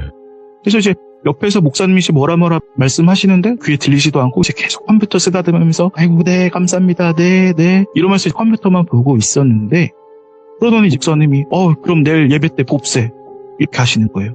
그래서 이제 제가 정신을 가다듬고 네? 이러니까 예. 내일 예배가 11시 시작인데 11시 땡 하자마자 오지 말고 좀 넉넉하게 찬송도 부르고 주변 사람들과 인사도 할 겸 10시 반까지 오라고. 그러니까 이제 목사님이 이제 내일이 주일인데 오시라. 교회에서는 보통 일요일을 주일이라고 하잖아요. 예. 이제 내일 주일 예배를 하는데 동동군 자네도 내일 예배 참석하라고 이렇게 말씀을 하셨는데 저는 컴퓨터가 너무 좋아서 그냥 쓰다듬으면서 내내 하다가 이렇게 참석을 약속을 하게 돼버린 거죠. 한 번 정도야 예. 보통 교회 다니는 사람들은 본인들의 교파가 있지 않습니까? 예를 들어 장로교, 침례교, 감리교 이런 식으로. 네네. 근데 여기는 교파도 제가 모르고 선교회라고 적혀있는 곳에 아무리 최신형 컴퓨터를 주신다고 하더라도 이게 사이비일지 이단일지 모르는데 선뜻 가기가 껄끄러운데 그래서 일단 컴퓨터는 받았고 이제 약속은 했으니 일단 한 번은 가보자 싶어서 인사드리고 집에서 컴퓨터 설치하고 이것저것 만지다가 잠들고 그 다음날 다시 그 선교회로 갔습니다. 한 10시 반쯤 도착하니까 이제 그 어머님 봉사 모임의 지인분이시면 목사님 와이프시겠죠. 사모님. 사모님께서 반갑게 맞아주시면서 얘기 들었다고 어서 오라고 하면서 이제 들어가니까 처음에 교회 안에 들어가 보니 이제 원형 탁자가 있다고 말씀드렸었잖아요. 맞죠. 그 원형 탁자의 목사님을 제외하고 이제 한 40대 이상의 남녀 한 5분 정도가 앉아 계시더라고요. 그러면서 이제 목사님께서 동동군 왔냐면서 이제 맞이해 주시고 앉아 계신 분들한테 제 소개를 해주시는 거예요. 오늘 새로운 청년이라면서 이제 다들 서로 인사하시라고 하면서 한 명씩 악수를 하면서 인사를 나누게 되는데 뭐 저는 그냥 소개할 게 네 안녕하세요 20살 동동입니다 라고 소개할 게 없는데 저랑 악수하시는 분들은 안녕하세요 땡땡땡 선교사입니다. 다른 분도 안녕하세요 땡땡땡 선교사입니다. 이런 식으로 소개를 하시더라고요. 그러니까 거기 계신 분들이 모두 선교사이신 거죠. 그래서 보통 선교사라고 하면 다른 나라에 그 말씀을 전하기 위해 나가시는 분들을 선교사라고 하잖아요. 근데 여기는 일반 성도는 없고 다 선교사님들만 계시니까 제가 의아한 거예요. 예. 그래서 제가 거기서부터 여기는 정식 교회는 절대 아니고 뭐 선교회에서 주일날 예배 드리는 것도 이상하고 이건 100% 사이비나 혹은 이단이다 라는 촉이 온 거죠. 네. 그래서 이제 제가 표정 관리를 못했는지 기상에 쳐다보니까 사모님이 오셔서 말씀을 해주시더라고요. 여기 선교회는 선교사님들을 지원해주는 선교단체다. 네. 근데 여기는 일반 성도님들을 모셔서 예배드리는 곳은 아니고 이제 선교를 준비하시거나 아니면 이제 다른 나라에 선교를 나가셨다가 한국으로 잠깐 귀국하시는 분들, 그런 분들이 이제 주일날 예배를 드려야 되는데 마땅히 갈 곳이 없으신 분들이 이제 모여서 작게 예배를 드리다 보니 이렇게 주일마다 예배까지 드리게 된 거다라고 오해하지 말라고 말씀을 하시더라고요. 그래서 이제 저는 일단 마음 한켠에 의심을 가지고 있는 상태에서 그래, 한번 목사님 말씀 들어보고 이상하다 싶으면 바로 나와야겠다 싶어서 이제 예배 시간이 다 돼서 예배를 드렸는데 일반적인 교회랑 똑같이 찬송하는데 전혀 문제되지 않는 예배를 드리더라고요. 그래서 그냥 여기는 아까 사모님이 말씀하신 것처럼 특별한 곳이지 뭐 딱히 이상한 곳은 아니네 싶었고요. 예. 그리고 보통 교회를 가서 예배를 드리고 나면 점심밥을 주지 않습니까? 그래서 이제 점심밥 한 끼 얻어먹고 집에 가야겠다 싶어서 보니까 이제 그 선교사님들이 가방에서 반찬을 하나둘씩 꺼내더라고요. 그래서 또 사모님이 말씀하시기를 여기는 일반적인 성도님들 헌금으로 운영되는 교회가 아니기 때문에 본인들은 밥만 준비하고 여기 오시는 선교사님들이 반찬 한두 개씩 들고 오시면 그냥 다 같이 모여서 이렇게 식사하신다고 이런 분위기다라고 얘기를 하시는데 제가 뭐 예배 드려보니까 뭐 예배 때 헌금 강요도 없고 좀 약간 이런 일반적인 교회보다는 자유로운 분위기인 것 같아요. 그래서 이런 분위기의 교회면 나도 뭐 다녀도 되겠다 싶더라고요. 근데 제가 왜 이 생각을 했었냐면 저도 모태신앙이고 크리스천이긴 하지만 그때 당시 제가 다니던 교회에서 교제하던 자매랑 헤어지게 됐는데 아이고. 같은 교회에서 계속 마주쳐야 되니까 그게 저한테는 엄청나게 곤욕이었거든요. 자매님. 그래서 마침 잘 됐다 싶어서 이제 거기서 즐거운 식사 자리를 마치고 다음 주부터 계속해서 그 선교회로 예배를 드리러 가게 됐습니다. 그렇게 이제 주일마다 예배를 드리러 갔는데 말씀을 목사님만 하시는 게 아니라 선교사님들이 번갈아 가면서 격주로 말씀을 전해주시더라고요. 그러면서 이제 뭐 본인이 있었던 나라에서 이런저런 일들을 있었다라면서 간증도 해주시고, 그다음에 한 선교사님은 이제 중국과 북한 접경 지역에서 탈북민들을 탈북시키기 위해 그렇게 환신하는 선교사님들도 계셨고, 그러면서 이제 그렇게 쉽게 남들이 접하지 못하는 이야기들을 들으면서 재밌기도 하고 한편으로는 은혜롭기도 하고, 그래서 그렇게 듣고 있었습니다. 근데 이제 선교회에서 목사님이 설교하신 날에는 이제 슬슬 요한계시록에 관해서 말씀을 전해주시더라고요. 요한계시록이라고 하면 성경책에 있는 맨 마지막 성경인데 세상의 종말에 관해 쓰여진 말씀입니다. 근데 이제 보통 이 요한계시록 부분에 대해서는 해석하는 게 쉽지 않아서 일반적인 목사님들도 이 요한계시록에 관해서 말씀을 전하시는 거를 흔히들 꺼려하세요. 왜냐면은 잘못 해석하고 말씀을 전달하면 이게 바로 이단과 사이비기가 되기 때문이거든요. 그래서 이 목사님이 말씀하시는 내용을 간략하게 축약을 하자면 뭐 노아의 방주 사건에 비가 내려서 뭐 세상에 물로 덮이고 뭐 무신론자들과 우상 숭배자들이 멸망을 했다. 그 이유 하나님께서는 더 이상 물로 심판하지 않고 물로 심판할 것이다라고 말씀하셨다. 이 세상은 언젠간 환난과 종말을 맞이할 것이고 우리 믿는 사람들은 그 사이에서 정신 똑바르게 차리고 있어야 된다. 그리고 적그리스도나 대적자들 사이에서 올바른 믿음을 가지고 위선자들 앞에서 그런 위선들을 분별할 줄 아는 눈과 믿음을 키워야 된다. 우리는 그 시기가 오기 전까지 사람들에게 올바른 믿음을 서로에게 권고해야 된다라고 말씀하시더라고요. 근데 뭐 여기까지만 들으면 크게 문제는 없습니다만은 문제는 이 이후부터 목사님이 말씀을 이어나가시는 부분들이 문제가 되었거든요. 뭐 다시 한번 말씀을 드리지만 특정 종교를 비방하는 것이 아니라 이 목사님 개인의 사건을 말씀을 드리는 거기 때문에 그렇죠. 오해가 없으셨으면 좋겠습니다. 일단 이 목사님이 말씀하시는 건 요한계시록은 세상의 혼란과 종말을 담고 있고 상징과 숫자 등 운유적으로 쓰여있기 때문에 이거를 우리가 잘 해석을 해야 된다라고 말씀을 하시는데 여기까지만 봐도 누가 봐도 딱 2단 같지 않습니까 사실. 근데 이제 보통 사이비나 2단에서는 이런 이상한 해석들을 통해서 결국 이 예언자가 우리 목사님이다. 우리 목사님이 그리스도다. 예, 세상이 멸망하니까 이 세상에서 얻은 재물은 필요 없다. 그러니 헌금해라. 이런 식이지 않습니까? 근데 이 목사님이 말씀하시는 거는 그냥 진짜 단순히 이런 것들이 악마의 상징이기 때문에 이런 것들을 피해야 된다. 딱 여기까지만 말씀을 하셨거든요. 예. 예를 들어 TV 볼 때도 조심해야 된다. 일루미나티는 실제로 존재한다. 일루미나티뿐만 아니라 세계를 전복시키려고 하는 세력이 세 개의 세력이 있는데 이 세 개의 세력도 서로 세력 싸움을 하고 있고 이 세력들이 하나의 세력들로 합쳐지면 그 하나의 세력이 곧 세계 정부가 될 것이다. 세계 정부가 왜 위험하냐? 이 위험한 외부 세력들은 이 세상을 세계 정부로 통일을 하고 이 세계 정부가 수립이 되면 사람들을 감시하고 조종하고 이 세계 정부의 목표는 인구를 줄이는 것이다. 이 세계 인구를 줄여서 본인들 말만 잘 듣는 소수의 인원들만 남기는 게 목표다. 이런 식의 주장이었어요. 네. 그러면서 제가 기억나는 건 대중에게 잘 알려져 있지만 대표적인 악마의 상징으로는 미국 달러 1달러 표시 보면 눈. 피라미드 위에 삼각형이 있고 이제 예. 그 삼각형에 눈 있지 않습니까? 예. 이제 그거를 전시안이라고 표현을 하더라고요. 근데 이제 전시안이라는 게 모든 것들을 꿰뚫어보는 전능한 눈이라고 하는데 이게 바로 일루미나티의 상징이라고 하더라고요. 네. 그러면서 이제 또 예를 들어서 요즘 아이돌 그룹 보면은 인원이 최소 5명 이상이지 않습니까? 예. 그러면서 이제 무대에 설 때 그 인원들이 다 설 수 없으니 표현을 하자면 하객진 모양처럼 그렇게 이제 대열을 서서 무대에 올라가는데 저 삼각형 모양이 피라미드 모양이다. 그건 일루미나티의 대열이다. 라고 얘기를 하시고 조금 더 가서 그 아이돌 안무 중에 예를 들어 엄지손가락과 검지손가락에 맞닿게 하는 OK 표시 있지 않습니까? 예. 그 OK 표시는 전시안과 호루스의 눈을 뜻하는 거다. 이런 식으로 말씀을 하시더라고요. 예.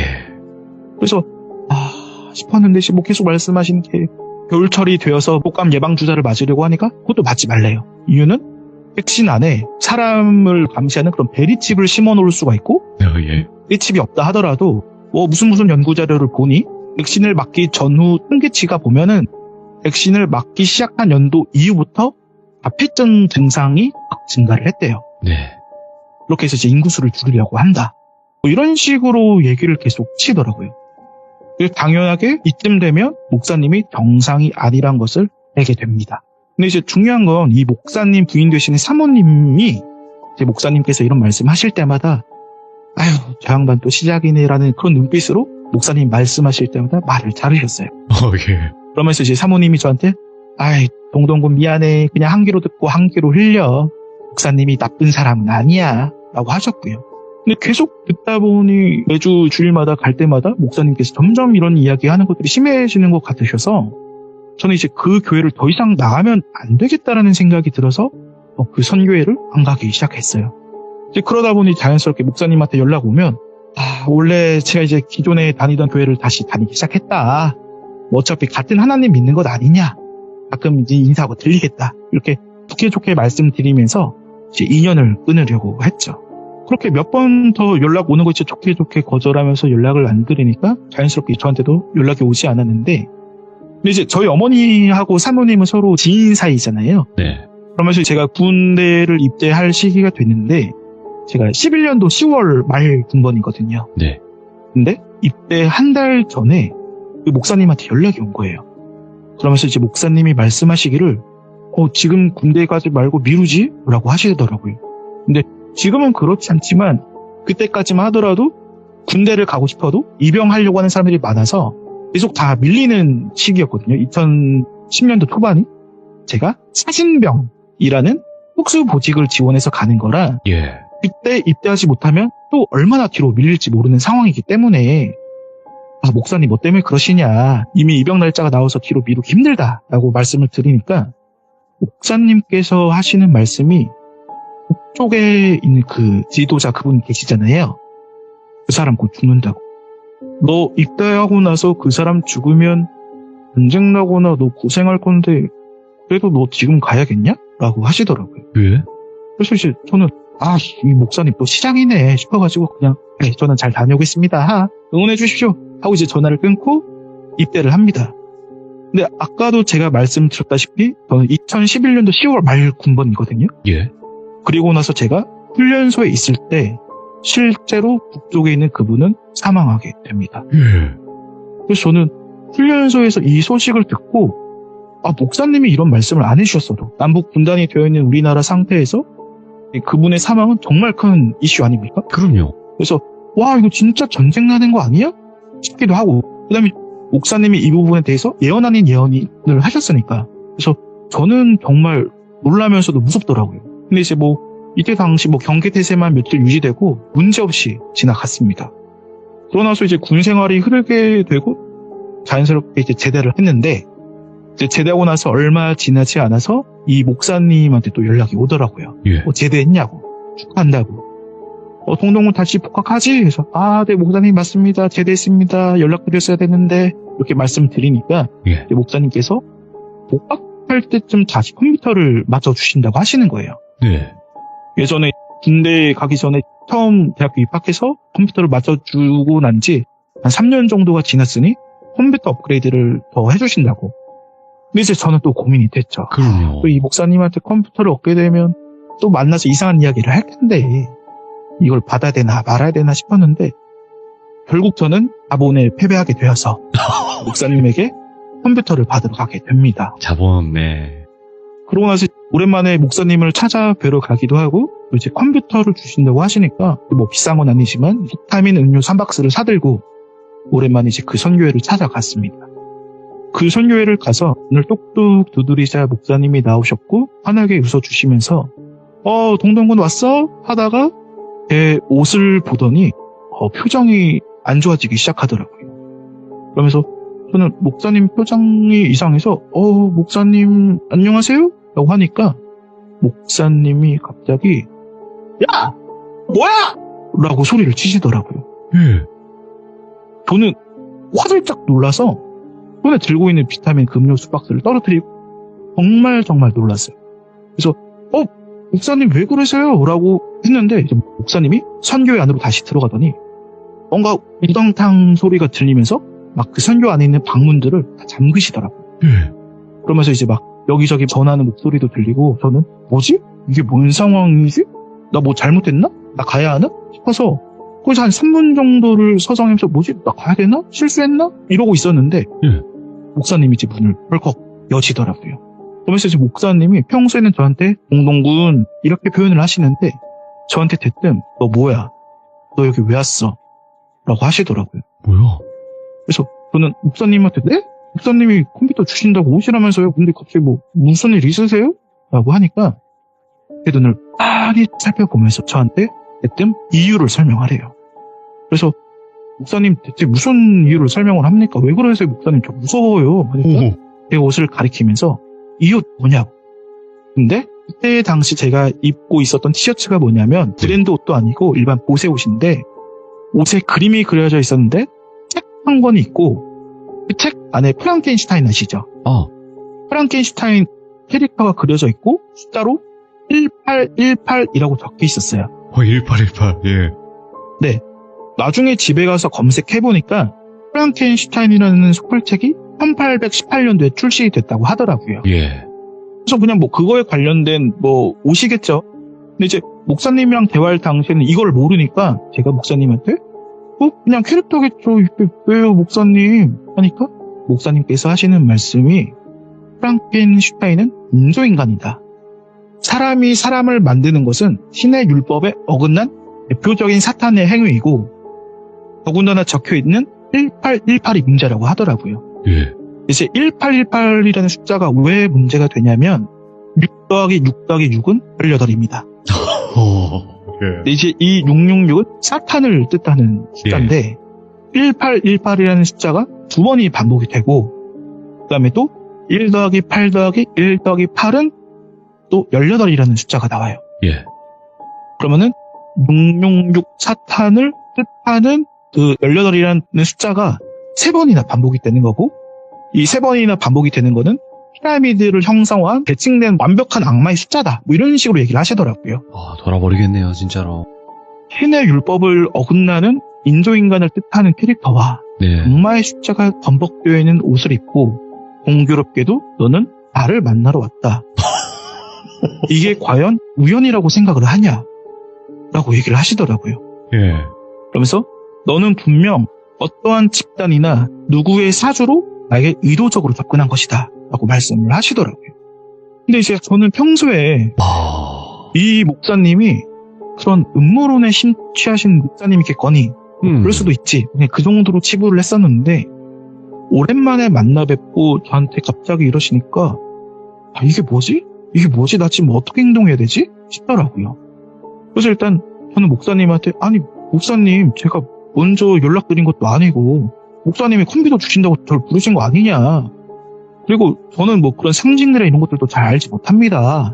근데 목사님이 뭐 이런 걸 언짢으시거나 불편하셔서 죄송하다고 그냥 저 집에 가겠다고 이렇게 말씀을 드리고 저는 나왔고 그러고 나서 집에 가서 어머니한테 그 목사님과 있었던 일을 말씀을 드렸어요. 예. 그래서 그 목사님 평소에도 좀 이상한 줄 알았지만 이제는 미쳤는갑다 라고 말씀드리면서 막 그 목사님 욕을 했죠.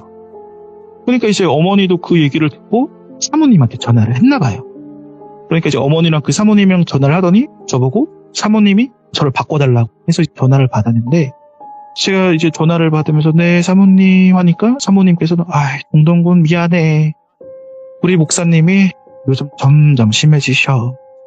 그래서 저는 심해지신다는 게 뭐 어떻게 심해지시는 거냐라고 하니까 목사님께서 원래 이런 종말론적인 관한 것들을 본인 블로그에 글을 쓰시면서 연재를 하시는데 이제 이런 거에 관심이 있어 하시거나 같은 사상을 가지고 있는 사람들과 교류를 하기 시작하더니 뭐 예전에는 뭐 이런 거를 조심해야 된다 이 정도였다면 이제는 막 그런 사탄의 상징 같은 것들을 다 찾아다니면서 그런 교류하는 사람들과 공유를 하고 직접적으로 그런 것들을 정죄를 하기 시작했다고 하더라고요. 예. 근데 직접적인 정죄라고 하면 뭐 예를 들어 동네 음식집 간판 로고가 그런 악마의 상징을 뜻하는 로고가 뭐 박혀 있다. 그러면은 그 집을 가서 팽패를 부리고 이런 식이었나 봐요. 그래서 사모님께서 우리 목사님 점점 심해지신다. 대신 미안하다. 이렇게 말씀을 해주시더라고요. 그래서 저는 목사님 결국 뭔가 좀 정신적으로 아프시게 됐구나 라고 생각이 들면서 사모님 아니시라고 저도 아까 깜짝 놀라서 그렇지 나쁜 감정이나 억하심정 같은 건 없다고 나중에 또 한번 찾아뵙겠다고 그렇게 말씀드리고 전화를 끊었습니다. 예. 근데 그 다음날 낮에 바로 그 목사님한테 전화가 왔습니다. 네. 그래서 저는 전화를 받을까 말까 고민을 하다가 일단 뭐 전화를 받고 이상한 소리를 하시면 차단해야지 하고 이제 전화를 받으니까 네 목사님 전화 받았습니다 라고 하니까 이제 목사님이 정말 차분한 목소리로 네. 동동군 어제는 내가 좀 미안했어. 미안해. 요즘 그런 나쁜 사람들이 많이 있어서 내가 좀 예민했던 것 같아. 동동군이랑 한두 번 본 사이도 아니고 내가 오해했던 것 같아. 미안해. 동동군 주려고 컴퓨터도 준비해놨는데 못 주고 화만해서 미안한데 컴퓨터 가지러 오게. 내가 정말 미안해. 이렇게 말씀을 하시더라고요. 그래서 저는 한편으로는 이 목사님을 사과하고 있는 지금 이 당시가 제정신인 것 같긴 한데 또 언제 돌변할지는 모르잖아요. 근데 그때 당시 목사님께서 저한테 사과하시는 목소리가 저는 진정성 있다고 그때 당시 생각을 했습니다. 예. 그래서 목사님 아닙니다. 저도 제가 먼저 연락 자주 드렸어야 했는데 연락 자주 못 드리고 그러다 보니 서로 오해가 생긴 것 같습니다. 라고 말씀을 드렸죠. 그런데 이제 목사님께서 제가 기존에 사용하던 컴퓨터를 들고 오래요. 왜냐하면 최신형으로 바꿔줄 건데 자기도 컴퓨터 조립 일을 하다 보니 중고 부품 같은 것들도 떼다가 새로 조립해서 이제 판매하기 때문에 기존에 맞춰줬던 컴퓨터보다 더 높은 최신 사양으로 맞춰주면서 기존의 컴퓨터 안에 있는 하드디스크 이런 거 싹 다 옮겨서 윈도우 다시 설치해서 주시겠다고 하시더라고요. 아, 달콤하다. 어떡하냐. 또 그렇게 저는 자본에 넘어가게 돼서 또 그 무거운 데스크탑 들고 버스 타고 낑낑 대면서 그 선교회를 찾아가게 됩니다. 컴퓨터가 참, 그죠? 근데 이제 제가 목사님이 또 찾아뵈면 또 이상한 말씀 하실까봐 네. 아무런 책을 안 잡히기 위해서 그냥 청바지에 그냥 흰 색깔 무지 후드티를 입고 찾아뵈러 갔습니다. 그러더니까 어제 그렇게 화내시던 분이 맞나 싶을 정도로 계속해서 사과하시고 미안하다고 하시고 계속 미안하다 반복하시더라고요. 그래서 조금이라도 음모론적인 얘기를 꺼내면 컴퓨터고 나발이고 그냥 가야겠다라고 생각을 했는데 그런 얘기도 하나도 안 꺼내시고 그러면서 군대 제대하고 고생 많았다고 군대에서 뭐 안 다쳤냐 뭐 이런 얘기도 그냥 계속 하시더라고. 그래서 저도 한풀 그런 마음이 꺾이면서 그래 목사님이 약간 이상하셔도 사람 자체는 나쁘진 않아 하면서 이제 서로 다시 대화를 시작을 했죠. 그러면서 이제 이런저런 사담을 나누면서 목사님이 괜찮다라는 판단을 해서 그래서 제가 목사님한테 한번 여쭤봤습니다. 그때 그 북한 지도자 죽는 건 어떻게 알았냐고. 오, 맞아. 진짜 입대하고 나서 훈련소에서 그 소식 듣고 막 경계 퇴사하고 정신 하나도 없었다고. 네. 이런 건 군이나 국가보다 어떻게 먼저 아신 거냐고 물어보니까 그때 목사님이 눈빛이 약간 또 바뀌시더라고요. 그러면서 갑자기 저를 엄청 경계하는 눈빛으로 훑어보시더니 근데 저는 그 눈빛을 보고 내가 또 괜한 말을 꺼냈구나 싶어서 아니라고 목사님 그냥 궁금해서 물어본 거지 제가 뭐 캐묻거나 이상한 의도로 말씀드린 거 아니라고 오해하지 마시라고 그렇게 말씀을 드리니까 목사님께서 하시는 말씀이 자기가 이런 이 시대의 징조들이라고 표현을 하더라고요. 네. 이 시대의 징조들에 대해 서로 교류하는 사람들이 있는데 각계 각층에 있는 사람들뿐만 아니라 뭐 한국에만 있는 것도 아니고 국정원에서부터 CIA까지 이 시대의 징조들을 대비하기 위한 사람들이 있다고. 그래서 본인은 다 안다고. 그래서 공동군 자네한테 언급해 준 거라고. 조심하라고. 예. 근데 그 말을 듣는 저는 국정원 CIA 얘기 나올 때부터 이 목사님 또 시작이네 하고 이제 더 이상 그런 관련된 이야기 하면 안 되겠다 싶어가지고 네 목사님 네 그냥 얼른 대화를 빨리 마무리를 하고 기존에 쓰던 컴퓨터를 바뀌고 이제 집에 가려고 하니까 이제 뭐 갓 제대한 사람이 돈이 어딨냐고 하면서 5만 원짜리 한 장 주면서 택시비 하시라고. 그래서 컴퓨터가 준비 다 되면 저희 집까지 가져다 주신다고 하셔가지고 빨리 도망가자 싶어서 이제 택시비 용돈 받고 집에 갔습니다. 네. 그리고 이틀인가 3일인가 지나서 이제 목사님한테 전화가 와서 다시 내려오라고. 그래서 새로 컴퓨터만 받고 바로 인사해서 보내드리고 이제 그렇게 했습니다. 그 이후로 별 얘기도 안 하시고 용돈도 쥐어주시고 하시니까 목사님에 관한 감정은 이제 하나도 남지 않고 좀 모자라다고 해야 되나 불쌍하다고 해야 되나 뭐 그런 느낌의 뭐 그런 사람으로 치부하기로 했습니다. 네. 이제 거기 선교회는 가지 말고 가끔만 전화하고 만나지는 말자 싶었죠. 그러고 이제 복학하고 학교를 다니면서 이제 뭐 영상 촬영한 거 편집하고 이렇게 시간이 지나는데 분명 목사님이 기존에 쓰던 컴퓨터보다 더 업그레이드를 해서 컴퓨터를 주셨다고 했는데 군대 가기 전 컴퓨터보다 뭔가 더 버벅거리고 렉이 걸리고 하더라고요. 다운그레이드야? 이거 뭐야? 그래서 목사님이 업그레이드를 안 해주셨나? 그래서 이제 컴퓨터 사양을 보면은 아닌데? 최신 사양이 맞는데? 이게 뭐 새 제품이 아니라 뭐 중고 부품으로 껴주셔서 그런 건가? 싶었죠. 그러면서 이제 영상 편집을 하다 보면 편집하는 시간 자체도 오래 걸리지만 그 작업한 결과를 영상으로 이제 출력, 이제 렌더링이라고 표현을 하는데 이 렌더링 할 때 시간이 많이 소요가 되거든요. 그렇죠. 그래서 영상 출력을 걸어놓고 뭐 잠깐 딴짓을 하거나 아니면 잠들기 전에 렌더링을 걸어놓고 자는데 이제 그날 밤은 또 조별과제 영상 편집을 하고 렌더링 되기까지 오래 걸리니까 렌더링 걸어놓고 자야지 하고 컴퓨터를 켜놓고 잠에 들었습니다. 네. 그러다가 새벽에 화장실이 가고 싶어서 잠에서 깨서 화장실을 갔다가 렌더링은 이상 없이 잘 되는지 보려고 모니터를 봤는데 컴퓨터의 마우스가 혼자 막 움직이는 거예요. 그래서 뭐지? 나 벌겠나? 싶어서 계속 보니까 혼자 마우스가 계속 움직이면서 제 컴퓨터에 폴더를 열었다 닫고 예. 인터넷 창이 켜지는데 막 검색 기록을 확인하고 그러더라고요. 엄마. 그래서 제가 든 생각은 나 무슨 바이러스 걸렸나 보다. 큰일 났다. 근데 일단 해킹이고 나발이고 저 영상 편집하던 거 날라가면 큰일 난다 싶어가지고 일단 컴퓨터 전원을 종료를 하자니 지금까지 작업하던 파일들은 다 날아갈 것 같고 그렇다고 가만히 냅두자니 해킹당해서 제 정보들은 다 유출될 것 같고 그래서 일단 인터넷선을 뽑았어요. 오. 그러더니 막 움직이던 마우스가 멈췄어요. 근데 마우스가 멈추면서 컴퓨터까지 멈췄어요. 그래서 결국 제가 밤새 영상 편집하던 게 날아갔죠. 와, 그것도 공포다. 네. 예. 그래서 이제 혼자 막 승질 내면서 막 일단 백신 프로그램 다 돌리니까 바이러스 검출이 됐다고 하더라고요.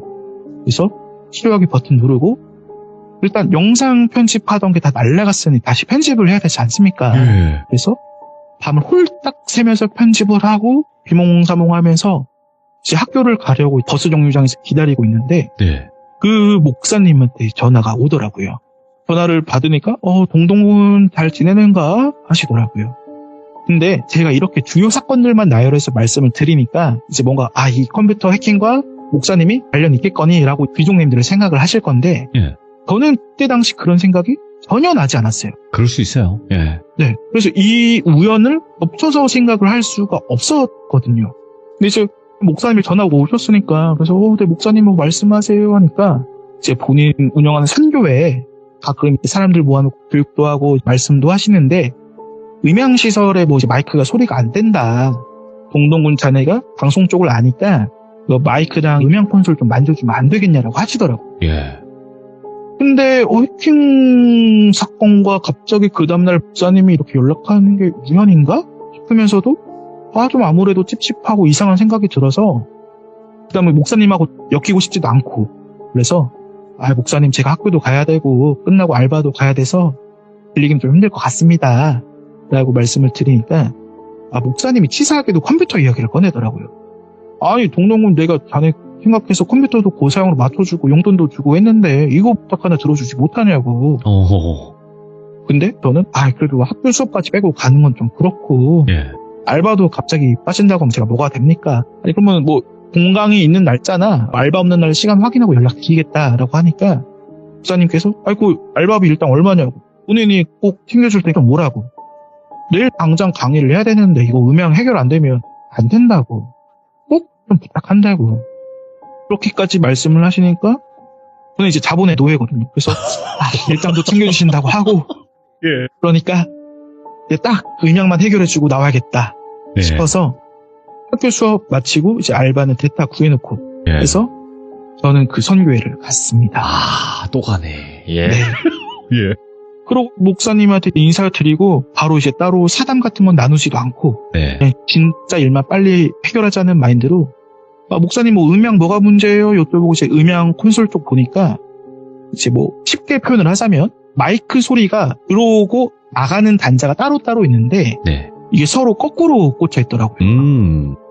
그래서 저는 이거 누가 임의로 마이크 선을 이렇게 바꾸지 않는 이상 문제가 없는 건데 누가 이렇게 바꿔 꽂아놨지?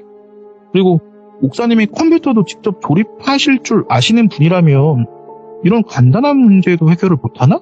라는 생각이 들더라고요. 예. 그래서 점점 이상한 느낌이 강해져서 일단은 목사님 이거 단자가 잘못 꽂혔었네요. 네, 해결했습니다. 마이크 잘 들리시죠? 저는 이제 뒤에 선약이 있어서 빨리 가보겠습니다. 라고 하니까 목사님 일당은 받아야 되지 않냐고 잠시 기다리라고. 목사님 이거 1분도 안 돼서 해결한 건데 무슨 일당이냐고 저희 사이에 이런 일당을 받을 정도까지 경 없는 사람 아니더라고. 괜찮다고. 사실 주길 바랬거든요. 그래서 이제 한 번은 고사를 하면서 말씀을 드리니까 예. 아니라고 이렇게 젊은 사람 일 시켜놓고 제대로 수당 안 쳐주면 누가 와서 또 도와주겠냐고 값은 제대로 치러야 한다고 하면서 이제 그 컴퓨터 조립하는 방 안에 들어가 있으라고 하시더라고요. 예. 저 일단 찜찜하니까 돈 주신다고 하시니까 더 돈만 받고 바로 나가자 하고 생각을 하고 이제 그 컴퓨터 조립하는 방 안에 들어가서 목사님을 기다리고 있었습니다. 예. 그러더니 문 밖에서 훌그덕 하는 소리가 들리더니 이제 문을 열려고 하는 소리가 들리더라고요. 그게 무슨 소리냐면 네. 문을 잠근 상태에서 문이 제대로 잠겼는지 확인하는 그 손잡이 돌리는 소리 있잖아요. 예. 그런 소리처럼 손잡이가 덜컹덜컹 움직이면서 소리가 나더라고요. 그거는 이제 와서 그게 그거겠거니 싶었지만 이때 당시까지만 하더라도 저는 그렇게 인지를 못하고 목사님이 문을 열려고 하시는데 잘 안 열리는 건가 싶어서 목사님 제가 문 열어드릴게요 하고 나가서 문을 열려고 문 손잡이를 돌렸는데 손잡이가 안 돌아가요. 문이 안 열리는 거예요. 그래서 목사님 문이 고장났나 본데요? 잠겨서 안 열려요 라고 하니까 목사님께서 내가 잠근 거야. 너 거기 가만히 있어. 다른 거 만지지 말고. 엄청나게 정색하는 목소리로 말씀을 하시는 거예요. 싹 바뀌었다. 네. 보통 목사님이 저한테 공동군이라는 존칭을 써주시는데 예. 이렇게 반말하셨을 때는 까닥 도셨을 때 그때 그렇게 반말을 하셨거든요. 예. 그래서 이 목사님이 또 제정신이 아니겠구나 싶었는데 갑자기 생각이 드는 게 전에 제 티셔츠를 보고 화냈을 때는 적극적으로 화를 내신 건데 이렇게 저를 불러서 가둬놓으신 거면 애초에 계획을 하신 거잖아요. 그래서 이렇게 가둬놓는 것은 이거 분명 뭔가 일이 생긴다 싶어서 여기를 나가야겠다 싶었는데 거기가 지하잖아요. 창문도 없고 밖으로 나가려고 하니까 방문이 잠겨있고 예. 근데 이제 이상하게 남들은 어떤 위기가 닥쳤을 때 시야가 흐려진다 뭐 생각이 안 든다라고 하는데 저는 오히려 그런 위기 상황이 닥치니까 머리가 빠르게 돌아가더라고요. 날 감금한 거는 일단 어떻게 날 해코지 하겠다라는 거니까 내 신변에 문제가 생기면 안 돼. 그러니까 이 목사님이 이 문을 열고 못 들어오게 해야겠다라고 생각이 들어서 일단 소파랑 책상 같은 것들로 출입구 문을 막았어요. 그러고 이제 바로 경찰에 전화를 해야겠다 싶어서 112에 전화를 했는데 근데 112 전화를 걸자마자 신호음도 가지 않고 바로 뚝 끊기는 거예요. 예. 근데 거기가 아무리 지하라 하더라도 평소에 카톡도 하고 전화도 하고 뭐 문제가 없던 곳인데 핸드폰을 112 치고 통화 버튼 누르면 신호음 가기 전에도 바로 뚝 끊기고 다시 통화 버튼 누르면 뚝 끊기고 그래서 제가 어머니한테 전화해도 신호음도 안 가고 끊기고 다른 사람들한테 전화를 걸어도 신호음도 안 가고 바로 뚝 끊기는 거예요. 이야. 그래서 제가 뭐지 왜 전화가 안 되지? 이러고 있는데 밖에서 목사님이 하시는 말씀이 쓸데없는 짓 하지 마. 가만 보자. 하더니 제 가명으로 말할게요. 네? 너 철수랑 무슨 사이야? 이러는 거예요. 예. 그래서 갑자기 철수? 뭐 내 친구 철수? 철수 이야기를 왜 꺼낸 거지? 그래가지고 목사님 뭐 하시는 거냐고. 그때 제가 엄청 화를 냈어요. 이거 뭐 하시는 거냐고. 문 여시라고. 이거 범죄라고. 네. 하니까 목사님이 계속 철수도 이상하고 영수는 또 너랑 무슨 관계고 뭐 하는 애야? 하시더라고요. 예. 그래서 제가 철수랑 영수 이야기는 왜 꺼내냐고. 무슨 이야기를 하시는 거냐고. 하니까 너 카톡에 있는 애들 너 여기 오기 바로 직전에 철수랑 영수랑 카톡했네? 근데 걔네한테 여기 온다는 얘기는 왜 했어? 걔네도 한패야? 라고 하시는 거예요. 와. 철수와 영수는 제 친구들이고 평소에도 제가 이 친구들한테 이 목사님 흉을 좀 봤거든요. 흉을 보면서 예. 이 선교회 오기 전에 나 또 거기 간다.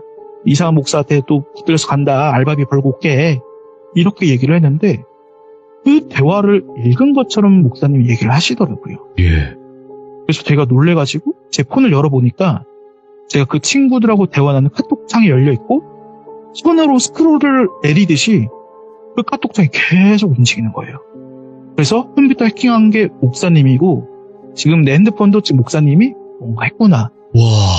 싶어서 어쨌거나 해킹은 원격으로 조절을 하는 거니까 또 인터넷을 바로 끊어야겠다 싶어가지고 제 인터넷하고 이제 와이파이를 끌려고 그 설정창을 열었는데 비행기 모드가 켜져 있었더라고요. 예. 비행기 모드가 켜져 있었으니까 통화가 안 계속 되지. 전화가 안 됐었나 싶었는데 예. 근데 제가 이 사연을 준비하면서 비행기 모드로는 112에 신고가 안 되나 싶어서 해보니까 그건 또 되더라고요. 오. 근데 그때 당시는 왜 안 됐는지 모르겠지만 일단 비행기 모드가 켜져 있었고 와이파이를 제가 평소에 선교회를 다녔으니까 자동으로 연결이 되어 있었는데 그 와이파이를 제가 끌려고 계속 버튼을 눌렀는데 해제가 안 되더라고요. 그래서 일단 이건 사건이 진짜 심각하다. 나 여기 가만히 있으면 진짜 무슨 일 나겠다 싶어가지고 그때부터 제가 발로 문을 차기 시작했어요. 예. 근데 보통 신발을 신고 차는 거랑 맨발로 차는 거랑 다르거든요. 맨발로 문을 열려고 몇 번 찼는데 신발을 안 신고 차서 그런지 발목을 바로 삐끗했어요. 아, 영화랑 현실이랑 좀 다르더라고요. 그래서 막 주변에 있는 무거운 것들로 문 향해서 던지고 막 이러는데도 그냥 그 문이 그냥 스크래치랑 뭐 파인 자국만 나고 열릴 생각은 안 하더라고요. 근데 거기가 무슨 방입니까? 컴퓨터 조립방이잖아요. 네. 그래서 주변을 살펴보니까 이제 전동 드릴이 있더라고요. 네. 그래서 문을 보니까 이제 문을 여는 경첩이 제가 있던 방 안에 경첩이 달려 있었어요. 그래서 저 전동 드릴로 빨리 저기 나사를 풀고 문을 당기면 문이 쓰러지겠다. 이렇게 제가 빠르게 생각을 하고서 계속 드릴로 경첩을 열기 시작했죠. 근데 그 전까지만 하더라도 목사님이 제가 막 발로 차고 막 던지고 했을 때도 아무 말씀 없었는데 아마 제 생각에는 제 폰을 계속 뒤져보고 계셨던 것 같아요. 근데 네. 이제 제가 전동 드릴로 문을 여는 소리가 들리니까 목사님이 정말 불같은 목소리로 가만히 있어 이 사탄아! 라고 하시는 거예요. 근데 이제 저는 소리 지르거나 말거나 일단 탈출하는 게 먼저다 싶어가지고 이제 경첩을 계속 풀면서 침착하자 하면서 EBC 트레이닝으로 경첩을 다 풀면 문을 당기고 내 쪽으로 문이 쓱 넘어질 거고 목사님이 흉기를 들고 서 계시면 내가 당할 수도 있으니 뭐 드릴로 어떻게 쳐야겠다. 뭐 흉기가 안 들고 있으면은 내가 이 목사님을 밀쳐서 뭐 쓰러뜨린 다음에 바로 왼쪽으로 꺾어서 문을 나가자. 뭐 이런 식으로 제가 생각을 했어요. 그러면서 계속 나사를 풀고 있는데 저는 소리를 못 들었지만 사모님이 들어오셨나 봐요. 그러면서 밖에서 뭐 하는 거야 지금? 이라는 소리가 들려서 네. 사모님이 왔다. 근데 사모님이 어쨌거나 그렇게 소리를 치는 거면은 목사님이랑 한패는 아니라는 거잖아요. 네. 그래서 사모님 저 동동이에요. 안에 갇혀 있어요. 라고 하니까 이제 막 사모님이랑 목사님이랑 말싸움을 하시더라고. 네. 근데 일단은 저렇게 나한테 지금 시선이 없을 때 빨리 문 열고 도망가야겠다 싶어가지고 계속 이제 나사를 여는데 사모님이 소리를 내시더라고요. 아마 목사님이 때리셨나 봐요. 아, 그래서 이제 경첩을 다 풀고 문이 열리자마자 바로 뒤도 안 돌아보고 나왔어요. 그때 뭐 사모님이랑 목사님이 뭐 어떻게 하고 있었다, 무슨 상황이다 이런 거 뒤돌아할 경황도 없이 네. 일단 나가자라고 생각을 했고 이제 신발도 못 신고 이제 절뚝거리면서 이제 큰 대로변 사람들 많은 데까지 미친놈처럼 뛰어갔어요. 그렇게 사람들 많은 곳까지 가서 핸드폰 이제 112 신고하려고 하니까 이제 정상적으로 벨이 울리더라고요. 그래서 여기 어딘데 빨리 와달라고. 감금 당했다가 풀려났다고. 지금 목사님이 사모님 때린다고. 감금 폭행 사건이다. 빨리 와달라라고 주소를 부르고 저는 제 신발이 거기 안에 있기도 했거니와 일단 사모님이 거기서 막고 계셨잖아요. 예. 그래서 일단 경찰이 오면은 이제 들어가야겠다 싶어가지고 근처에 숨어서 경찰이 올 때까지 기다렸고 이제 조금 시간이 지나고 순찰차가 한 대 그 선교회 앞으로 가더라고요. 그러면서 이제 제 핸드폰을 전화 오면서 출동 나온 경찰인데 혹시 신고자분 어디 계시냐고. 그래서 저 지금 경찰차 보인다고 거기로 가겠다고. 그래서 경찰 분들이랑 같이 대동해서 선교회 안으로 들어갔습니다. 안으로 들어가니까 사모님은 얼굴에 멍자국이 정말 많으셨고 예. 머리카락은 다 산발이 되고 쓰러져서 울고 계셨어요. 예. 근데 목사님은 그 컴퓨터 방 있죠? 그 컴퓨터 조립방에서 컴퓨터를 막 계속 만지고 있더라고요. 예.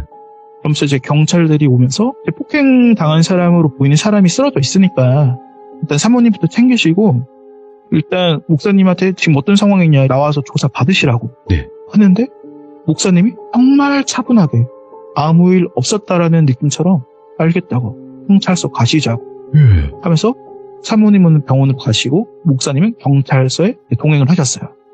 이제 저도 일단 제가 신고한 신고인이지 않습니까? 그래서 이제 경찰분들은 피해자와 가해자를 뭐 떨어뜨려야 된다라고 하더라고요. 뭐 같이 경찰 가서 조사를 받게끔 안 한다고 하더라고요. 예. 그래서 일단 현장에서 진술서를 작성을 하고 이제 다쳤으면 이제 뭐 병원에 가라 네. 라고 해서 일단 저는 병원을 갔습니다. 네. 그 집에 와서 어머니한테 나 진짜 이런 일 겪었다. 뭐야 나 죽을 뻔했다. 진짜 그 목사님 또라이다. 그러고 이제 저는 경찰의 연락을 기다리고 있었죠. 예. 근데 며칠이 그렇게 지나는데 저는 경찰에 신고하면 어디 뭐 영화나 드라마처럼 바로 이제 담당 형사 배정돼서 뭐 사건이 이렇게 됐습니다. 막 이렇게 설명해 줄 줄 알았는데 네. 며칠이 지나도 경찰에게 먼저 전화 오거나 그런 게 없더라고요. 그래서 제가 궁금해서 먼저 경찰에게 전화해서 몇 월 며칠 날 이런 사건으로 전화한 사람인데 연락이 없어서 먼저 내가 전화를 했다. 어떻게 예. 된 거냐? 라고 하시니까 상담하시는 분이 이제 담당 사건 배정된 경찰분에게 연결해 주시고 이제 그 경찰분이 뭐 그런 검색을 하더니 뭐 그런 사건 조서 같은 것을 보시면서 이거는 단순 뭐 가정폭행 사건으로 종결 처리가 됐다라고 하셨더라고요. 그냥 그렇게? 그래서 저는 뭔 소리냐? 신고자는 나온 거. 나고 내가 감금을 당했었고 그렇게 현장에서 말하고 내가 그때 그런 진술서를 쓰지 않았냐라고 경찰한테 그렇게 말씀을 드리니까 일단 뭐 따로 그분들이 나와서 조사를 하고 그 목사님이랑 사모님이랑 뭐 그런 대질 조사도 했는데 뭐 그런 감금된 증거는 따로 없고 그다음에 목사님이랑 사모님이 부부싸움으로 싸웠다라고 서로 진술을 그렇게 했대요. 근데 경찰분들은 어쨌거나 이분들이 직업이 목사님이시기도 하고 서로 처벌을 원치 않는다라고 서로 합의를 했기 때문에 뭐 그냥 종결 처리를 했다고 하더라고요. 예. 그래서 저는 경찰 사법 시스템이 원래 이런 건가? 내가 원래 아는 그게 아닌 건가? 싶어가지고 어머니한테 제가 이렇게 말씀을 드렸어요. 너무 황당해가지고 그 사모님 연락처 좀 알려달라고. 예. 그래서 어머님이 이제 그 사모님 연락처를 저한테 알려주셔서 제가 전화를 했습니다. 그래서 사모님이 여보세요라고 전화를 받더라고요. 아, 네 사모님 저 동동입니다. 그러니까 사모님 한참 말씀이 없으시더라고요. 그래서 제가 사모님 제가 그날 이런 일을 당했고 네. 경찰에 신고했고 사모님 보시지 않으셨냐고. 근데 뭐 부부싸움으로 처리되었고 이게 무슨 상황이냐고 난 잘 모르겠다고. 어떻게 된 거냐고. 이렇게 사모님한테 추궁하니까 사모님이 한참을 우시면서 미안하다고 진짜 할 말이 없다고 미안하다고 예. 막 우시면서 미안하다고 하시니까 제가 마음은 또 불편한데 불편한 거랑 이렇게 범죄가 일어난 건 별개 일 아닙니까? 네. 그래서 아니 사모님 뭐 이렇게 미안한 건 제가 알겠는데 사모님이 저한테 미안할 건 아니시고 목사님이 저렇게 그냥 하시는 거 부부싸움으로 처리하고 해결될 문제가 아니라고 네. 사모님도 위험하시다고 이러시면 안 된다고 하니까 사모님 지금까지는 같이 살아온 정도 있고 애들 봐서라도 그냥 넘어가려고 했고 제 목사라는 타이틀이 그런 사건 사고가 연루되면 안 좋아서 항상 참고 살았는데 이제는 자기도 못 참겠다고 자기가 해결하겠다고 자기를 믿어달라고 네.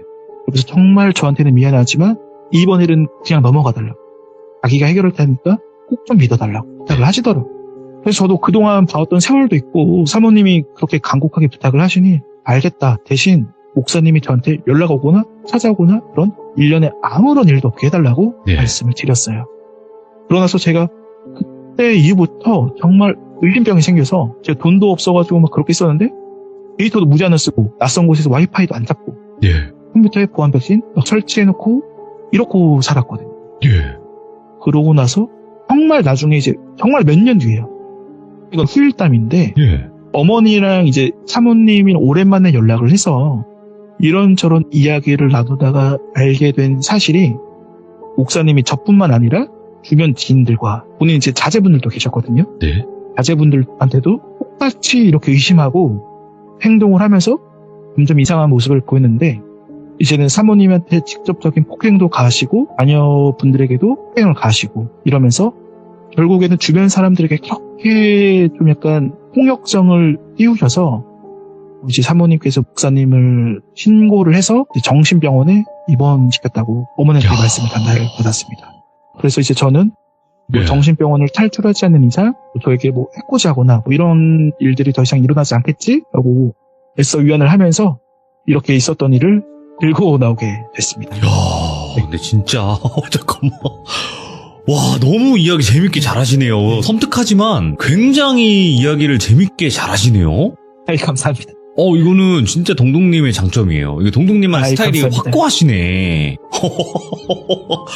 와, 중간중간 뭐 웃기도 많이 웃었고, 와, 하면서 뭐 소름 끼친다고 표현도 많이 했지만, 야, 이게 무섭네요. 어떤 게 무서운 거냐면, 음모론은 우리가 그냥 뭐 흥미를 가진다거나, 그럴 수도 있겠다 정도 생각하는 건 문제가 없다고 봐요. 근데, 이게 점점 심취하게 되다가 결국에 이게 현실이라고 생각하고 주변 사람들을 그렇게 의심하고 뭔가 피해를 주는 게 문제가 될 수 있다고 보거든요. 네네. 이 컴퓨터가 제일 무섭네요. 그리고 그러니까 이게 컴퓨터에 홀리면 답이 없다라는 것도 다시 한번 알게 된 것 같아요. 남자들이 특히나 컴퓨터 이제 사양에 민감하거든요. 저도 마찬가지고. 야, 이 컴퓨터에 한번 홀려버리면 그래서 그런 거 신경 안 쓰고 가게 되거든요. 그죠? 네, 맞습니다. 네, 절대 여러분들은 컴퓨터에 홀리는 일이 없길 바라고, 우리 또 동동님께서는 오늘 너무 레전드 이야기 정말 감사드리고, 제가 동동님 처음에도 말씀드렸지만 여러 가지 이야기들이 많이 있으신데 다음 이야기도 꼭 들려주시길 바라겠습니다. 네, 알겠습니다. 감사합니다. 새해 복 많이 받으세요. 네, 새해 복 많이 받으십시오. 감사합니다. 네. 레전드가 등장하셨습니다. 유머도 있지, 섬뜩함도 있지, 말씀도 잘하시지, 이 삼박자가 전부 다 맞는 그런 이야기를 들고 오셨고, 이야기를 하실 수 있는 능력자분이 또 등장을 하신 것 같습니다. 다음 또 여러 가지 이야기들이 많아요. 또 친구분들이 겪었던 이야기들도 같이 저한테 전부 다 보내주셨기 때문에 좀 이제 자주 뵐 수 있을 것 같습니다, 여러분들. 그래서 다음 이야기도 기대 많이 해주시고 여러분들의 댓글 꼭 남겨주시길 바랍니다. 컴퓨터 파는 목사의 이야기였습니다. 감사합니다.